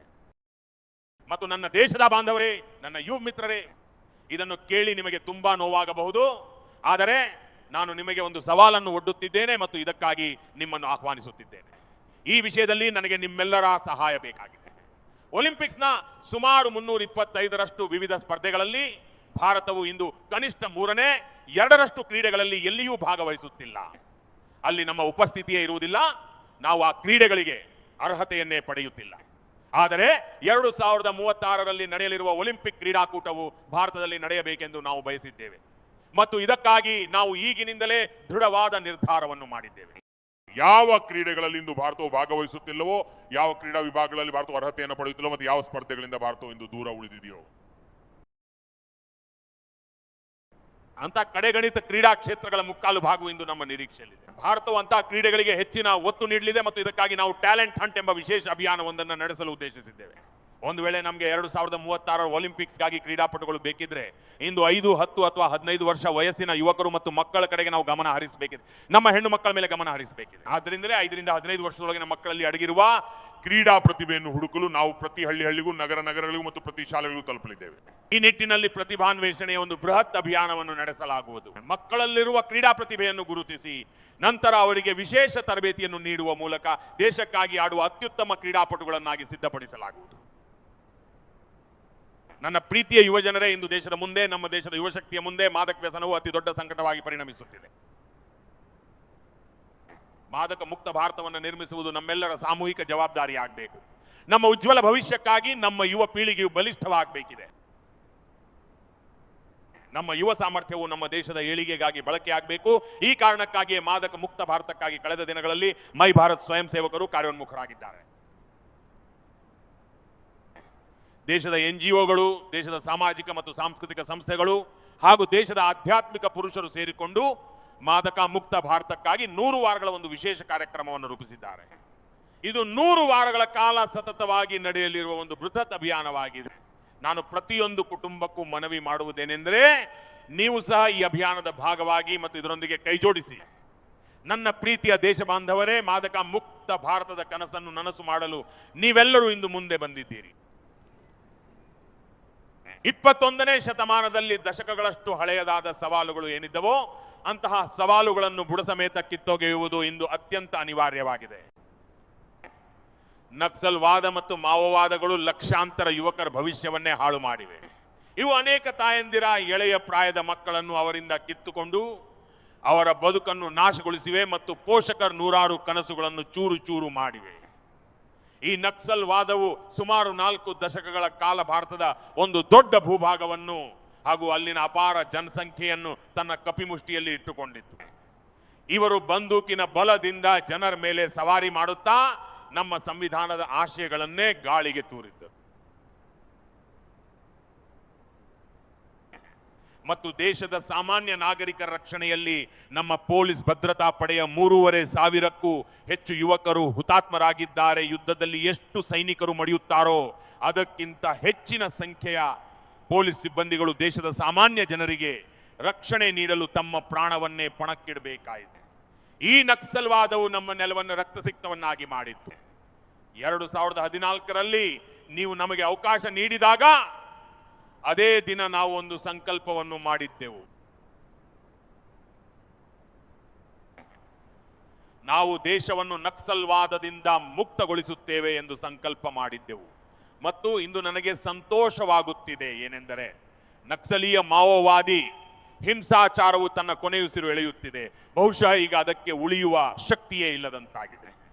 ಎಲ್ಲಿ ಒಂದು ಕಾಲದಲ್ಲಿ ನಕ್ಸಲ್ವಾದಿಗಳ ಗುಂಡಿನ ಸದ್ದು ಕೇಳಿ ಬರುತ್ತಿತ್ತೋ, ಎಲ್ಲಿನ ಭೂಮಿ ಯಾವಾಗಲೂ ರಕ್ತಸಿಕ್ತವಾಗಿರುತ್ತಿತ್ತೋ, ಇಂದು ಅದೇ ನಕ್ಸಲ್ ಪೀಡಿತ ಪ್ರದೇಶಗಳಲ್ಲಿ, ಅದೇ ಭಾಗಗಳಲ್ಲಿ ನಕ್ಸಲ್ ಮುಕ್ತವಾಗಿರುವ ಕಾರಣದಿಂದಾಗಿ ಅಭಿವೃದ್ಧಿ, ವಿಶ್ವಾಸ ಮತ್ತು ಸಾಮೂಹಿಕ ಪ್ರಯತ್ನದ ತ್ರಿವರ್ಣ ಧ್ವಜವು ಹೆಮ್ಮೆಯಿಂದ ಹಾರಾಡುತ್ತಿದೆ. ನನ್ನ ಪ್ರೀತಿಯ ದೇಶ ಬಾಂಧವರೇ, ಈ ಸವಾಲನ್ನು ಎಂದಿಗೂ ಕಡಿಮೆ ಅಂದಾಜು ಮಾಡಬಾರದು. ಈ ಸವಾಲಿನ ಕುರಿತು ನಾವು ಇನ್ನಷ್ಟು ಜಾಗರೂಕರಾಗಿರಬೇಕಾದ ಅಗತ್ಯವಿದೆ. ಹಲವು ವರ್ಷಗಳ ಕಾಲ ದೇಶದ ಅಧಿಕಾರ ವ್ಯವಸ್ಥೆಯಲ್ಲಿ ಮಾವೋವಾದಿ ಚಿಂತನೆಯ ಜನರು ತಮ್ಮ ಸ್ಥಾನವನ್ನು ಭದ್ರಪಡಿಸಿಕೊಂಡು ಕುಳಿತಿದ್ದರು ಮತ್ತು ಇವರು ಸರ್ಕಾರಿ ಸಮಿತಿಗಳಲ್ಲಿ ಸಲಹೆಗಾರರ ರೂಪದಲ್ಲಿಯೂ ಕಾರ್ಯನಿರ್ವಹಿಸುತ್ತಿದ್ದರು. ಈ ಮಾವೋವಾದಿ ಚಿಂತನೆಯು ದೇಶದ ನೀತಿಗಳ ಮೇಲೆ ಪ್ರಭಾವ ಬೀರಿತ್ತು. ನನ್ನ ಪ್ರೀತಿಯ ದೇಶ ಬಾಂಧವರೇ, ಕಾಡುಗಳಲ್ಲಿ ಸಶಸ್ತ್ರ ನಕ್ಸಲರನ್ನು ಸಂಪೂರ್ಣವಾಗಿ ಹತ್ತಿಕ್ಕುವಲ್ಲಿ ಮತ್ತು ಆ ಸಂಕಟದಿಂದ ದೇಶವನ್ನು ಮುಕ್ತಗೊಳಿಸುವಲ್ಲಿ ಇಂದು ನಮಗೆ ಯಶಸ್ಸು ಸಿಕ್ಕಿದೆ. ಆದರೆ ಸಶಸ್ತ್ರ ನಕ್ಸಲೀಯರು ಏನೋ ಹೋದ್ರು, ಆದರೆ ವೈಚಾರಿಕ ನಕ್ಸಲೀಯರು, ಈ ಬುದ್ಧಿಜೀವಿ ನಕ್ಸಲೀಯರು ಈಗಲೂ ಸರಿಯಾದ ಅವಕಾಶಕ್ಕಾಗಿ ಕಾಯುತ್ತಿದ್ದಾರೆ. ಹಿಂಸೆ ಮತ್ತು ಅರಾಜಕತೆಯನ್ನು ಹರಡಲು ಅವರು ಹೊಸ ದಾರಿಗಳನ್ನು ಹುಡುಕುತ್ತಿದ್ದಾರೆ ಹಾಗೂ ಸಮಾಜವನ್ನು ತಪ್ಪು ಹಾದಿಗೆ ಎಳೆಯಲು ತರಹೇವಾರಿ ಸಂಚುಗಳನ್ನು ರೂಪಿಸುತ್ತಿದ್ದಾರೆ. ಇಂಥ ವೈಚಾರಿಕ ನಕ್ಸಲೀಯರನ್ನು ನಾವು ಗುರುತಿಸಬೇಕಾಗಿದೆ. ಇವರನ್ನು ಸಮಾಜದಿಂದ ಪ್ರತ್ಯೇಕಿಸಬೇಕಾಗಿದೆ ಮತ್ತು ದೇಶವನ್ನು ಒಂದು ವಿಕಸಿತ ರಾಷ್ಟ್ರವನ್ನಾಗಿ ಮಾಡುವ ಮುಖ್ಯ ವಾಹಿನಿಯತ್ತ ನಾವೆಲ್ಲರೂ ಒಗ್ಗೂಡಿಸಾಗಬೇಕಿದೆ. ದೇಶದ ಯುವ ಪೀಳಿಗೆಯನ್ನು ನಾವು ಈ ಕಾರ್ಯದಲ್ಲಿ ಜೋಡಿಸಬೇಕಿದೆ. ನನ್ನ ಪ್ರೀತಿಯ ದೇಶ ಬಾಂಧವರೇ, ಸುರಕ್ಷಿತ ಭಾರತವನ್ನು ನಿರ್ಮಿಸುವುದು ನಮ್ಮೆಲ್ಲರ ಜವಾಬ್ದಾರಿಯಾಗಿದೆ. ಸವಾಲುಗಳು ದೇಶದ ಗಡಿಯ ಒಳಗಿರಲಿ ಅಥವಾ ಗಡಿಯ ಹೊರಗಿರಲಿ, ಭಾರತವು ಇಂದು ಪ್ರತಿ ಸನ್ನಿವೇಶವನ್ನು ಎದುರಿಸಲು ಸಜ್ಜಾಗಿದೆ. ಇಂದು ಯುದ್ಧದ ಸ್ವರೂಪವೇ ಬದಲಾಗುತ್ತಿದೆ. ಈಗ ಯುದ್ಧವು ಕೇವಲ ಗಡಿಯಲ್ಲಿಯೇ ನಡೆಯುತ್ತದೆ ಎಂಬ ಗ್ಯಾರಂಟಿ ಏನೂ ಇಲ್ಲ. ಯುದ್ಧವು ದೇಶದ ಗಡಿಯೊಳಗೆ ಯಾವುದೋ ರಿಫೈನರಿ ಅಥವಾ ಬ್ಯಾಂಕಿಂಗ್ ಸೆಕ್ಟರ್ ಮೇಲೆ ದಾಳಿ ಮಾಡುವ ಮೂಲಕವೂ ನಡೆಯಬಹುದು. ಯುದ್ಧವು ಡೇಟಾ ಸೆಂಟರ್ಗಳ ಮೇಲೆ ದಾಳಿ ಮಾಡುವ ಮೂಲಕವೂ ನಡೆಯಬಹುದು. ಅಂದ್ರೆ ಇದು ಒಂದು ರೀತಿಯ ಹೊಸ ರೂಪದ ಯುದ್ಧವಾಗಿದೆ. ಇಂದು ಇನ್ಫ್ರಾಸ್ಟ್ರಕ್ಚರ್ಗಳನ್ನು ನಾಶಪಡಿಸಲಾಗುತ್ತೆ ಮತ್ತು ಫ್ಯಾಕ್ಟರಿಗಳನ್ನು ಗುರಿ ಮಾಡಲಾಗುತ್ತೆ. ಇದಕ್ಕಾಗಿಯೇ ನಾವು ಕಳೆದ ವರ್ಷಗಳಲ್ಲಿ ಮಿಷನ್ ಸುದರ್ಶನ ಚಕ್ರವನ್ನು ಘೋಷಿಸಿದ್ದೆವು. ಮತ್ತು ಈಗ ಆ ಮಿಷನ್ನ ಕೆಲಸವು ಅತ್ಯಂತ ವೇಗವಾಗಿ ನಡೆಯುತ್ತಿದೆ. ಇಂದು ನಮ್ಮ ಡಿಫೆನ್ಸ್ ಎಕ್ಸ್ಪೋರ್ಟ್ ಸುಮಾರು 50 ಪಟ್ಟು ಹೆಚ್ಚಾಗಿದೆ ಮತ್ತು ವಿಶ್ವದ ಸುಮಾರು 100 ದೇಶಗಳಿಗೆ ನಮ್ಮ ಶಸ್ತ್ರಾಸ್ತ್ರಗಳು ತಲುಪುತ್ತಿವೆ. ಜಾಗತಿಕ ಮಟ್ಟದಲ್ಲಿ ಭಾರತದ ಪ್ರತಿಷ್ಠೆಯು ಹಂತ ಹಂತವಾಗಿ ಬೆಳೆಯುತ್ತಿದೆ ಮತ್ತು ಬದಲಾಗುತ್ತಿರುವ ಈ ಕಾಲಘಟ್ಟದಲ್ಲಿ ನಾವು ಶಸ್ತ್ರಾಸ್ತ್ರಗಳ ಸುಧಾರಣೆಯ ನಿಟ್ಟಿನಲ್ಲಿ ಇನ್ನಷ್ಟು ಕೆಲಸ ಮಾಡಬೇಕಿದೆ. ನಮ್ಮ ಸಶಸ್ತ್ರ ಪಡೆಗಳ ಸಾಮರ್ಥ್ಯವನ್ನು ನಾವು ವೃದ್ಧಿಸಬೇಕಿದೆ. ಇದರ ಜೊತೆಯಾಗಿಯೇ ನಮ್ಮ ನಾಗರಿಕರನ್ನು ಸಜ್ಜುಗೊಳಿಸಬೇಕಾಗಿದೆ. ಕಳೆದ ಶತಮಾನದ ಯುದ್ಧಗಳ ಸ್ವರೂಪಕ್ಕೆ ಅನುಗುಣವಾಗಿ ನಮ್ಮ ದೇಶದಲ್ಲಿ ಸಿವಿಲ್ ಡಿಫೆನ್ಸ್ ವ್ಯವಸ್ಥೆಗಳು ಅಭಿವೃದ್ಧಿಗೊಂಡಿದ್ದವೋ ಅವು ಈಗ ಅಪ್ರಸ್ತುತವಾಗಿವೆ. ಆದ್ದರಿಂದಲೇ ನಾನು ಇಂದು ಕೆಂಪುಕೋಟೆಯ ಮೇಲೆ ನಿಂತು ಘೋಷಣೆ ಮಾಡುತ್ತಿದ್ದೇನೆ. ಏನೆಂದರೆ ನಾವು ಮುಂಬರುವ ದಿನಗಳಲ್ಲಿ ಸಿವಿಲ್ ಡಿಫೆನ್ಸ್ನ ಒಂದು ವೈಬ್ರೆಂಟ್ ನೆಟ್ವರ್ಕ್ ಅನ್ನು ನಿರ್ಮಿಸಲಿದ್ದೇವೆ. ನಾವು ಜನರಿಗೆ ಆಧುನಿಕ ವ್ಯವಸ್ಥೆಗಳ ಪರಿಚಯ ಮಾಡಿಕೊಡುವುದರ ಜೊತೆಗೆ ಆಧುನಿಕ ಕಾಲದ ಸಂಕಟಗಳ ಬಗ್ಗೆಯೂ ನಾಗರಿಕರಿಗೆ ಅರಿವು ಮೂಡಿಸುತ್ತೇವೆ. ನಾಗರಿಕರ ರಕ್ಷಣೆಗಾಗಿ ಎಂಥ ವ್ಯವಸ್ಥೆ ಇರಬಹುದು? ನಾವು ಸಿವಿಲ್ ಡಿಫೆನ್ಸ್ನ ಒಂದು ಬೃಹತ್ ಸ್ವಯಂ ಸೇವಾ ಪಡೆಯನ್ನು ನಿರ್ಮಿಸಲಿದ್ದೇವೆ. ಇದು ಆಧುನಿಕ ಸವಾಲುಗಳನ್ನು ಎದುರಿಸಲು ಸಮರ್ಥವಾಗಿರುವ ಆಧುನಿಕ ಪಡೆಯಾಗಿರಲಿದೆ. ನನ್ನ ಪ್ರೀತಿಯ ದೇಶ ಬಾಂಧವರೇ, ಇಂದು ರಾಷ್ಟ್ರ ನಿರ್ಮಾಣದಲ್ಲಿ ನಮ್ಮ ಸಹೋದರಿಯರ ಮತ್ತು ಹೆಣ್ಣು ಮಕ್ಕಳ ಕೊಡುಗೆಯು ನಮ್ಮೆಲ್ಲರಿಗೂ ಅತ್ಯಂತ ದೊಡ್ಡದಾಗಿದೆ ಮತ್ತು ಅದು ನಮ್ಮೆಲ್ಲರಿಗೂ ಪ್ರೇರಣೆಯ ಮೂಲವಾಗಿದೆ. ಫೈಟರ್ ಜೆಟ್ ಇರಲಿ ಅಥವಾ ಸಿವಿಲ್ ಏವಿಯೇಷನ್ ಇರಲಿ, ನಮ್ಮ ಹೆಣ್ಣು ಮಕ್ಕಳು ಇಂದು ಎಲ್ಲಕ್ಕಿಂತ ಮುಂಚೂಣಿಯಲ್ಲಿ ಕಾಣಿಸಿಕೊಳ್ಳುತ್ತಿದ್ದಾರೆ. ಕ್ರೀಡಾ ಮೈದಾನವಿರಲಿ ಅಥವಾ ಸ್ಟೆಮ್ ಎಜುಕೇಷನ್ ನಲ್ಲಿ ದಾಖಲಾತಿ ಪ್ರಕ್ರಿಯೆ ಇರಲಿ, ಪ್ರತಿಯೊಂದು ಕ್ಷೇತ್ರದಲ್ಲೂ ನಮ್ಮ ಹೆಣ್ಣು ಮಕ್ಕಳೇ ಅತಿ ಹೆಚ್ಚಿನ ಸಂಖ್ಯೆಯಲ್ಲಿ ಮುನ್ನಡೆ ಸಾಧಿಸುತ್ತಿರುವುದು ನಮಗೆ ಇಂದು ಕಂಡು ಬರುತ್ತಿದೆ. ಇಂದು ಸೇನೆಯಲ್ಲೂ ಸಹ NDA ಮೂಲಕ ತೇರ್ಗಡೆಯಾದ ಹೆಣ್ಣು ಮಕ್ಕಳು ದೇಶದ ಸಶಸ್ತ್ರ ಪಡೆಗಳನ್ನು ಮುನ್ನಡೆಸುವ ಸಾಮರ್ಥ್ಯವನ್ನು ಬಹಳ ಹೆಮ್ಮೆಯಿಂದ ಪ್ರದರ್ಶಿಸುತ್ತಿದ್ದಾರೆ. ನಮ್ಮ ಈ ಹೆಣ್ಣು ಮಕ್ಕಳ ಶಕ್ತಿ ಎಂಥದ್ದು ಎಂದರೆ, ನಾನು ಇತ್ತೀಚೆಗೆ ನನ್ನ ಸೆಮಿ ಕಂಡಕ್ಟರ್ ಪ್ಲಾಂಟ್ಗೆ ಭೇಟಿ ನೀಡಿದೆ. ಅಲ್ಲಿ ದೇಶದ ಮೂಲೆ ಮೂಲೆಗಳಿಂದ ಬಂದ ಬುಡಕಟ್ಟು ಸಮುದಾಯದ ಹೆಣ್ಣು ಮಕ್ಕಳು ಕೆಲಸ ಮಾಡುತ್ತಿದ್ದರು. ಪಾಸ್ಪೋರ್ಟ್ ಎಂದರೆ ಏನು ಎಂಬುದು ಕೂಡ ತಿಳಿಯದಂತಹ ಹಳ್ಳಿಗಳಿಂದ ಅವರು ಬಂದಿದ್ರು. ಅಂತಹ ಹೆಣ್ಣು ಮಕ್ಕಳು ಇಂದು ವಿದೇಶಗಳಿಗೆ ಹೋಗಿ ತರಬೇತಿ ಪಡೆದು ಬಂದು ಚಿಪ್ ತಯಾರಿಕೆ ಕೆಲಸದಲ್ಲಿ ತೊಡಗಿದ್ದಾರೆ. ಅವರಲ್ಲಿ ನಾನು ಕಂಡ ಆತ್ಮವಿಶ್ವಾಸ ನಿಜಕ್ಕೂ ನನ್ನ ಮೇಲೆ ಬಹಳ ದೊಡ್ಡ ಪ್ರಭಾವ ಬೀರಿತು. ನಾವು 3 ಕೋಟಿ ಸಹೋದರಿಯರನ್ನು ಲಖ್ಪತಿ ದೀದಿಯರನ್ನಾಗಿ ಮಾಡುವ ಗುರಿಯನ್ನು ಹೊಂದಿದ್ದೆವು ಮತ್ತು ಈಗಾಗಲೇ ನಾವು ಆ ಗುರಿಯನ್ನು ದಾಟಿದ್ದೇವೆ. ಈಗ ನಾವು 6 ಕೋಟಿ ಲಖ್ಪತಿ ದೀದಿಯರನ್ನು ಸೃಷ್ಟಿಸುವ ಗುರಿಯೊಂದಿಗೆ ಮುಂದೆ ಸಾಗುತ್ತಿದ್ದೇವೆ. ಈ 3 ಕೋಟಿ ಹೊಸ ಲಖ್ಪತಿ ದೀದಿಯರಾಗುವುದು ಅಂದರೆ ಅದು ಮಾತೃಶಕ್ತಿಯ ಮೂಲಕ ಗ್ರಾಮೀಣ ಆರ್ಥಿಕತೆಯಲ್ಲಿ ಬರಲಿರುವ ಬಹಳ ದೊಡ್ಡ ಬದಲಾವಣೆಯಾಗಿದೆ. ನನ್ನ ಪ್ರೀತಿಯ ದೇಶ ಬಾಂಧವರೇ, ಇಂದು ಪಂಚಾಯತ್ಗಳಲ್ಲಿ, ಪುರಸಭೆಗಳಲ್ಲಿ ಹಾಗೂ ಮಹಾನಗರ ಪಾಲಿಕೆಗಳಲ್ಲಿ ನಮ್ಮ ಮಹಿಳೆಯರು ಅತಿ ಹೆಚ್ಚಿನ ಸಂಖ್ಯೆಯಲ್ಲಿ ಜನಪ್ರತಿನಿಧಿಗಳಾಗಿ ದೇಶಕ್ಕೆ ಮಾರ್ಗದರ್ಶನ ನೀಡುತ್ತಿದ್ದಾರೆ. ಮಹಿಳೆಯರು ಇಂದು ಎಲ್ಲಾ ಸಮಸ್ಯೆಗಳನ್ನು ಪರಿಹರಿಸುತ್ತಿದ್ದಾರೆ ಮತ್ತು ಅತ್ಯಂತ ಸಮರ್ಥವಾದ ನಾಯಕತ್ವವನ್ನು ನೀಡುತ್ತಿದ್ದಾರೆ. ಇದೇ ವಿಷಯವನ್ನು ಗಮನದಲ್ಲಿಟ್ಟುಕೊಂಡು ನಾವು ಸಂಸತ್ತಿನಲ್ಲಿ ನಾರಿ ಶಕ್ತಿ ವಂದನಾ ಅಧಿನಿಯಮವನ್ನು ಅಂಗೀಕರಿಸಿದ್ದೆವು. ಆದರೆ ಯಾವುದೋ ಒಂದು ಕಾರಣದಿಂದ ರಾಜಕೀಯದ ಅಖಾಡದಲ್ಲಿ ಕಳೆದ 40 ವರ್ಷಗಳಿಂದ ಈ ಕನಸು ಯಾವಾಗಲೂ ರಾಜಕೀಯ ಜಿದ್ದಾಜಿದ್ದಿಗೆ ಬಲಿಯಾಗುತ್ತಲೇ ಬಂದಿದೆ. ನಾನು ದೇಶದ ಎಲ್ಲ ರಾಜಕೀಯ ಪಕ್ಷಗಳಲ್ಲಿ ಕೆಂಪುಕೋಟೆಯ ಈ ಮೇಲ್ತುದಿಯಿಂದ ತ್ರಿವರ್ಣ ಧ್ವಜದ ನೆರಳಿನಲ್ಲಿ ನಿಂತು ನಾನು ಪ್ರಾರ್ಥಿಸುತ್ತೇನೆ, ಮನವಿ ಮಾಡುತ್ತೇನೆ. ಬನ್ನಿ, ಅಂತಹ ಮಹಿಳೆಯರ ಸಾಮರ್ಥ್ಯದ ಆರಾಧಕರಾಗಿ, ಆ ಮಹಿಳೆಯರ ಗೌರವಕ್ಕಾಗಿ ನೀವು ಮುಂದೆ ಬನ್ನಿ ಮತ್ತು ಆದಷ್ಟು ಬೇಗ ನಮ್ಮ ತಾಯಂದಿರು ಹಾಗೂ ಸಹೋದರಿಯರಿಗೆ ವಿಧಾನಸಭೆ ಮತ್ತು ಲೋಕಸಭೆಯಲ್ಲಿ 33% ಪ್ರಾತಿನಿಧ್ಯ ದೊರೆಯಲಿ. ಅವರು ಭಾರತದ ನೀತಿ ನಿರೂಪಣೆಯ ಪ್ರಕ್ರಿಯೆಯಲ್ಲಿ ತಮ್ಮ ಅಮೂಲ್ಯವಾದ ಕೊಡುಗೆಯನ್ನು ನೀಡುವಂತಾಗಲಿ. ಇದು ಸಮಯದ ಬೇಡಿಕೆ ಆಗಿದೆ ಮತ್ತು ನಾನು ಎಲ್ಲಾ ರಾಜಕೀಯ ಪಕ್ಷಗಳಿಗೆ ಮತ್ತೊಮ್ಮೆ ಮನವಿ ಮಾಡುತ್ತೇನೆ. ಮಹಿಳಾ ಮೀಸಲಾತಿಯನ್ನು ಜಾರಿಗೆ ತರುವ ಮೂಲಕ ಮಹಿಳೆಯರ ಗೌರವವನ್ನು ಹೆಚ್ಚಿಸುವಲ್ಲಿ ನೀವು ಸಹ ಕೈ ಜೋಡಿಸಿ, ನೀವು ಸಹ ಇದರ ಕೀರ್ತಿಯನ್ನು ಪಡೆಯಿರಿ, ನೀವು ಸಹ ಕ್ರೆಡಿಟ್ ತೆಗೆದುಕೊಳ್ಳಿ. ಆದರೆ ನನ್ನ ತಾಯಂದಿರು ಮತ್ತು ಸಹೋದರಿಯರಿಗೆ ಅವರ ಹಕ್ಕನ್ನು ನೀಡಿ. ನನ್ನ ಪ್ರೀತಿಯ ದೇಶ ಬಾಂಧವರೇ, ವಿಕಸಿತ ಭಾರತದ ಸಂಕಲ್ಪವು ಅಭಿವೃದ್ಧಿಯು ಕಟ್ಟ ಕಡೆಯ ವ್ಯಕ್ತಿಯನ್ನು ತಲುಪಿದಾಗ ಮಾತ್ರ ಪೂರ್ಣಗೊಳ್ಳುತ್ತದೆ. 2014ಕ್ಕಿಂತ ಮೊದಲು ಕೇವಲ 25 ಕೋಟಿ ಜನರ ಬಳಿ ಮಾತ್ರ ಸೋಷಿಯಲ್ ಸೆಕ್ಯೂರಿಟಿ ಕವರ್ ಇತ್ತು. ಕೇವಲ 25 ಕೋಟಿ ಜನರ ಬಳಿ ಮಾತ್ರ ಅದು ಲಭ್ಯವಿತ್ತು. ಗೆಳೆಯರೇ, ಕಳೆದ 5-6 ದಶಕಗಳಲ್ಲಿ ಕೇವಲ 25 ಕೋಟಿ ಜನರಿಗೆ ಸಿಕ್ಕಿದ್ದ ಸೌಲಭ್ಯವನ್ನು ನಾವು ಕೇವಲ ಒಂದು ದಶಕದ ಅವಧಿಯಲ್ಲಿ 100 ಕೋಟಿ ದೇಶವಾಸಿಗಳಿಗೆ ಸೋಷಿಯಲ್ ಸೆಕ್ಯೂರಿಟಿ ಕವಚದ ರೂಪದಲ್ಲಿ ನೀಡಿದ್ದೇವೆ. ಆಯುಷ್ಮಾನ್ ಭಾರತ್ ಯೋಜನೆಯ ಮೂಲಕ ಇಂದು 70 ವರ್ಷ ದಾಟಿದ. ಹಿರಿಯ ನಾಗರಿಕರಿಗೂ ಸಹ 5 ಲಕ್ಷ ರೂಪಾಯಿಗಳವರೆಗೆ ಉಚಿತ ಔಷಧಿ ಮತ್ತು ಚಿಕಿತ್ಸೆಯ ವ್ಯವಸ್ಥೆಯನ್ನು ಮಾಡಲಾಗುತ್ತಿದೆ. ಇದರಿಂದಾಗಿ ಇಂದು ಕೋಟ್ಯಂತರ ಕುಟುಂಬಗಳಿಗೆ ಬಹಳ ದೊಡ್ಡ ಮಟ್ಟದ ಅನುಕೂಲ ಲಭಿಸಿದೆ. ಆಯುಷ್ಮಾನ್ ಕಾರ್ಡ್ನಿಂದ ಔಷಧಿ ಮತ್ತು ಶಸ್ತ್ರಚಿಕಿತ್ಸೆಗಳಿಗಾಗಿ ಇಂದು ಸುಮಾರು 2 ಲಕ್ಷ ಕೋಟಿ ರೂಪಾಯಿಗಳು ಉಳಿತಾಯವಾಗಿವೆ. ಆ ಹಣವನ್ನ ಬಡ ಮತ್ತು ಮಧ್ಯಮ ವರ್ಗದ ಕುಟುಂಬಗಳ ಮಕ್ಕಳು ಉಳಿಸಿಕೊಂಡಿದ್ದಾರೆ. ಇದು ನಿಜಕ್ಕೂ ಅಭೂತಪೂರ್ವವಾದ ಸಹಾಯ. ನನ್ನ ಪ್ರೀತಿಯ ದೇಶ ಬಾಂಧವರೇ, ಇದರ ನಾಯಕತ್ವವನ್ನು ವಹಿಸಿಕೊಳ್ಳಲು ನಿಮ್ಮ ಸಹಾಯ ಬೇಕಾಗಿದೆ. ನಾನು ದೇಶದ ಎಲ್ಲ ಯುವ ಜನತೆಯಲ್ಲಿ ವಿನಂತಿಸಿಕೊಳ್ಳುವುದೇನೆಂದರೆ, ನೀವೆಲ್ಲರೂ ಮುಂದೆ ಬಂದು ಇದರ ನಾಯಕತ್ವವನ್ನು ವಹಿಸಿಕೊಳ್ಳಬೇಕು. ನಿಮ್ಮ 1 ಅಥವಾ 2 ಗಂಟೆಗಳ ಸಮಯವು ದೇಶಕ್ಕೆ ಬಹಳ ದೊಡ್ಡ ಶಕ್ತಿಯನ್ನು ನೀಡಲಿದೆ. ಕೇವಲ 1 ಅಥವಾ 2 ಗಂಟೆಗಳಲ್ಲಿ ನಾನು ದೇಶಕ್ಕೆ ಎಂತಹ ಶಕ್ತಿಯನ್ನು ನೀಡಲು ಸಾಧ್ಯ ಎಂದು ನಿಮಗೆ ಅನಿಸಬಹುದು. ಆದರೆ ನಾನು ಅದನ್ನು ವಿವರಿಸುತ್ತೇನೆ. ನೀವು ದೇಶದ ಒಂದು ದೊಡ್ಡ ಶಕ್ತಿಯಾಗಿ ಹೊರಹೊಮ್ಮಲಿದ್ದೀರಿ. ಆದ್ರಿಂದ ಪ್ರತಿಯೊಂದು ಮನೆಯಲ್ಲೂ ಅಂತಹ ವಾತಾವರಣವು ನಿರ್ಮಾಣವಾಗಬೇಕು. ಈ ದಿನಗಳಲ್ಲಿ ದೇಶದಲ್ಲಿ ಜನಗಣತಿಯ ಕಾರ್ಯವು ನಡೆಯುತ್ತಿದೆ. ಹೌದು, ಈ ಸೆನ್ಸಸ್ ಕಾರ್ಯವು ನಡೆಯುತ್ತಿದೆ, ಎಣಿಕೆ ಕಾರ್ಯವು ಸಾಗುತ್ತಿದೆ. ಆದರೆ ಕೇವಲ ಅಂಕಿ ಅಂಶಗಳಿಂದ ಮಾತ್ರ ಕೆಲಸ ಸಾಧ್ಯವಿಲ್ಲ. ಆ ಅಂಕಿ ಅಂಶಗಳ ಸೂಕ್ಷ್ಮತೆಗಳ ಆಧಾರದ ಮೇಲೆ ದೇಶವು ಮುಂದೆ ಸಾಗಲು ಬೇಕಾದ ನೀತಿಗಳು ಮತ್ತು ಯೋಜನೆಗಳು ರೂಪಿತವಾಗುತ್ತವೆ. ದೇಶದ ಭವಿಷ್ಯದ ರೂಪರೇಷೆಗಳನ್ನು ಸಿದ್ಧಪಡಿಸಲಾಗುತ್ತದೆ. ಆದ್ದರಿಂದ ನಿಖರವಾದ ಮಾಹಿತಿಯನ್ನು ಹೊಂದಿರುವುದು ಅತ್ಯಂತ ಅವಶ್ಯಕವಾಗಿದೆ. ಕೆಲವೊಮ್ಮೆ ಸರ್ಕಾರದ ಪರವಾಗಿ ಬರುವ ಪ್ರತಿನಿಧಿಗಳು ಎಷ್ಟು ಅವಸರದಲ್ಲಿರುತ್ತಾರೆಂದರೆ, ಅವರು ಒಂದು ಹೆಸರಿನ ಕಾಗುಣಿತವನ್ನು ಒಮ್ಮೆ ಒಂದು ರೀತಿ ಬರೆದರೆ ಮತ್ತೊಮ್ಮೆ ಬೇರೆ ರೀತಿಯಲ್ಲಿ ಬರೆಯುತ್ತಾರೆ. ಮತ್ತು ಈ ಕಾರಣದಿಂದಾಗಿ ಅಂತಿಮ ಫಲಿತಾಂಶವು ನಮಗೆ ಸರಿಯಾಗಿ ಸಿಗುವಲ್ಲಿ ತೊಂದರೆಗಳು ಎದುರಾಗುತ್ತವೆ. ಈಗ ತಂತ್ರಜ್ಞಾನವು ಲಭ್ಯವಿರುವುದರಿಂದ ಈ ಬಾರಿ ಒಂದು ಮಹತ್ವದ ನಿರ್ಧಾರವನ್ನು ತೆಗೆದುಕೊಳ್ಳಲಾಗಿದೆ. ಅದೇನೆಂದರೆ, ಜನಗಣತಿಯಲ್ಲಿ ನೀವೇ ಸ್ವತಃ ನಿಮ್ಮ ಮಾಹಿತಿಯನ್ನು ನಿಮ್ಮ ಮೊಬೈಲ್ ಫೋನ್ ಮೂಲಕ ಭರ್ತಿ ಮಾಡಿ ನೀಡಬಹುದಾಗಿದೆ. ನಂತರ ಯಾರಾದರೂ ಅಧಿಕಾರಿಗಳು ಅಥವಾ ಪ್ರತಿನಿಧಿಗಳು ಬಂದು ನಿಮ್ಮೊಂದಿಗೆ ಈ ಬಗ್ಗೆ ಚರ್ಚಿಸುತ್ತಾರೆ. ಆದರೆ ಕುಟುಂಬದವರೆಲ್ಲ ಒಟ್ಟಾಗಿ ಕುಳಿತು ಡಿಜಿಟಲ್ ರೂಪದಲ್ಲಿ ನಿಮ್ಮ ನೋಂದಣಿಯನ್ನು ಮಾಡಿಕೊಂಡರೆ ಅದು ಹೆಚ್ಚು ಉತ್ತಮ.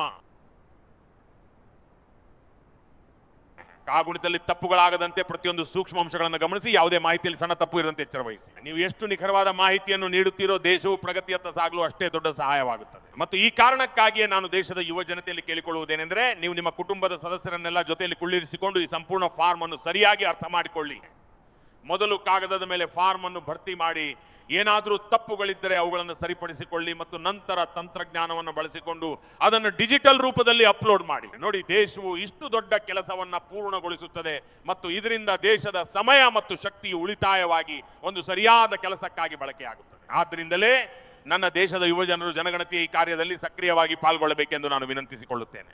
ನನ್ನ ಪ್ರೀತಿಯ ದೇಶದ ಯುವ ಶಕ್ತಿಯೇ, ನಾನು ಕೆಂಪುಕೋಟೆಯಿಂದ ಪಂಚ ಶಪಥಗಳು ಕುರಿತು ಮಾತನಾಡಿದ್ದೆ. ಈ ಪಂಚ ಶಪಥಗಳು ದೇಶವನ್ನು ತನ್ನ ಆತ್ಮಗೌರವದ ಹಾದಿಯಲ್ಲಿ ಮುನ್ನಡೆಸಲು ಮತ್ತು ನಿಗದಿಪಡಿಸಿದ ಗುರಿಗಳನ್ನು ಮೀರಿ ಬೆಳೆಯುವ ಸಾಮರ್ಥ್ಯದೊಂದಿಗೆ ಮುನ್ನಡೆಯಲು ಈ ಪಂಚ ಶಪಥಗಳು ನಮಗೆ ಒಂದು ದೊಡ್ಡ ಶಕ್ತಿಯನ್ನು ನೀಡಿವೆ. ನಾವು ಪ್ರತಿ ಕ್ಷಣವೂ ನಮ್ಮಲ್ಲಿರುವ ಗುಲಾಮಿ ಮಾನಸಿಕತೆಯನ್ನು ತೊಡೆದು ಹಾಕುತ್ತಲೇ ಇರಬೇಕು. ಯಾವ ಭಾರತದ ಕನಸನ್ನು ನೇತಾಜಿ ಸುಭಾಷ್ ಚಂದ್ರ ಬೋಸ್ ಕಂಡಿದ್ದರೋ, ಬಾಬಾ ಸಾಹೇಬ್ ಅಂಬೇಡ್ಕರ್ ಕಂಡಿದ್ದರೋ, ಪಂಡಿತ್ ನೆಹರು ಕಂಡಿದ್ದರೋ, ಸರ್ದಾರ್ ಪಟೇಲ್, ಭಗತ್ ಸಿಂಗ್, ಸುಖದೇವ್ ಮತ್ತು ರಾಜಗುರುಗಳು ಕಂಡಿದ್ದರೋ, ಅಂತಹ ಭಾರತದ ಕನಸನ್ನು ಡಾಕ್ಟರ್ ಶ್ಯಾಮಾ ಪ್ರಸಾದ್ ಮುಖರ್ಜಿ ಅವರು ಕಂಡಿದ್ದರು, ಭಗವಾನ್ ಬಿರ್ಸಾ ಮುಂಡಾ ಅವರು ಕಂಡಿದ್ದರು, ಹಾಗೂ ಜ್ಯೋತಿಬಾ ಫುಲೆ ಅವರು ಕೂಡ ಕಂಡಿದ್ದರು. ನಾವೆಲ್ಲರೂ ಆ ಮಹಾನ್ ವ್ಯಕ್ತಿಗಳಿಂದ ಸ್ಫೂರ್ತಿ ಪಡೆದು ಮುಂದೆ ಸಾಗೋಣ. ಬನ್ನಿ, ಈ ಸಂಕಲ್ಪವನ್ನು ನಾವು ಪುನರುಚ್ಚರಿಸೋಣ. ಸ್ವಹಿತಕ್ಕಿಂತ ರಾಷ್ಟ್ರಹಿತವೇ ಮಿಗಿಲಾಗಿರಲಿ, ಸ್ವಹಿತಕ್ಕಿಂತ ರಾಷ್ಟ್ರಹಿತವೇ ಮಿಗಿಲಾಗಿರಲಿ ಮತ್ತು ಕರ್ತವ್ಯವೇ ನಮ್ಮ ಗುರುತಾಗಲಿ. ನಾನು ಎಲ್ಲ ದೇಶವಾಸಿಗಳಿಗೆ ಹೇಳಬಯಸುವುದೇನೆಂದರೆ, ಇದು ನಮ್ಮ ಸಮಯ. ನಾನು ಎಲ್ಲ ದೇಶವಾಸಿಗಳಿಗೆ ಹೇಳುತ್ತೇನೆ, ಇದು ನಮ್ಮ ಸಮಯ, ಇದು ನಮ್ಮ ಅವಕಾಶ ಮತ್ತು ಇದು ನಮ್ಮ ಸಂಕಲ್ಪ. ಬನ್ನಿ, ನಮ್ಮ ಕನಸುಗಳನ್ನು ಸಂಕಲ್ಪವನ್ನಾಗಿ ಮಾಡೋಣ, ಸಂಕಲ್ಪವನ್ನು ಸಾಮರ್ಥ್ಯವನ್ನಾಗಿ ಪರಿವರ್ತಿಸೋಣ ಮತ್ತು ಆ ಸಾಮರ್ಥ್ಯವನ್ನು ಯಶಸ್ಸನ್ನಾಗಿ ಬದಲಿಸೋಣ. ಬನ್ನಿ, ನಾವು ಇರಿಸುವ ಪ್ರತಿಯೊಂದು ಹೆಜ್ಜೆಯನ್ನು ಅಭಿವೃದ್ಧಿಯ ಹೆಜ್ಜೆಯನ್ನಾಗಿ ಮಾಡೋಣ. ನಮ್ಮ ಕಾರ್ಯಗಳು ಒಂದಾಗಲಿ, ಮನಸ್ಸುಗಳು ಬೆರೆಯಲಿ, ಗುರಿಯೆಡೆಗೆ ನಮ್ಮ ನಿಷ್ಠೆ ಅಚಲವಾಗಿರಲಿ. ಒಂದು ದೀಪದಿಂದ ಸಾವಿರಾರು ದೀಪಗಳು ಬೆಳಗುವಂತೆ ನಾವೆಲ್ಲರೂ ಒಗ್ಗೂಡೋಣ. ವಿಕಸಿತ ಭಾರತವನ್ನು ನಿರ್ಮಿಸುವ ಈ ಒಂದು ಭಾವನೆಯೊಂದಿಗೆ ಈ ಮಂಗಳಕರ ಪರ್ವದ ಸಂದರ್ಭದಲ್ಲಿ ನಿಮ್ಮೆಲ್ಲರಿಗೂ ಹಾರ್ದಿಕ ಶುಭಾಶಯಗಳು. ಈಗ ನನ್ನೊಂದಿಗೆ ಧ್ವನಿಗೂಡಿಸಿ ಭಾರತ್ ಮಾತಾ ಕಿ ಜೈ, ಭಾರತ್ ಮಾತಾ ಕಿ ಜೈ, ಭಾರತ್ ಮಾತಾ ಕಿ ಜೈ, ವಂದೇ ಮಾತರಂ, ವಂದೇ ಮಾತರಂ, ವಂದೇ ಮಾತರಂ. ಎಲ್ಲರಿಗೂ ಧನ್ಯವಾದಗಳು.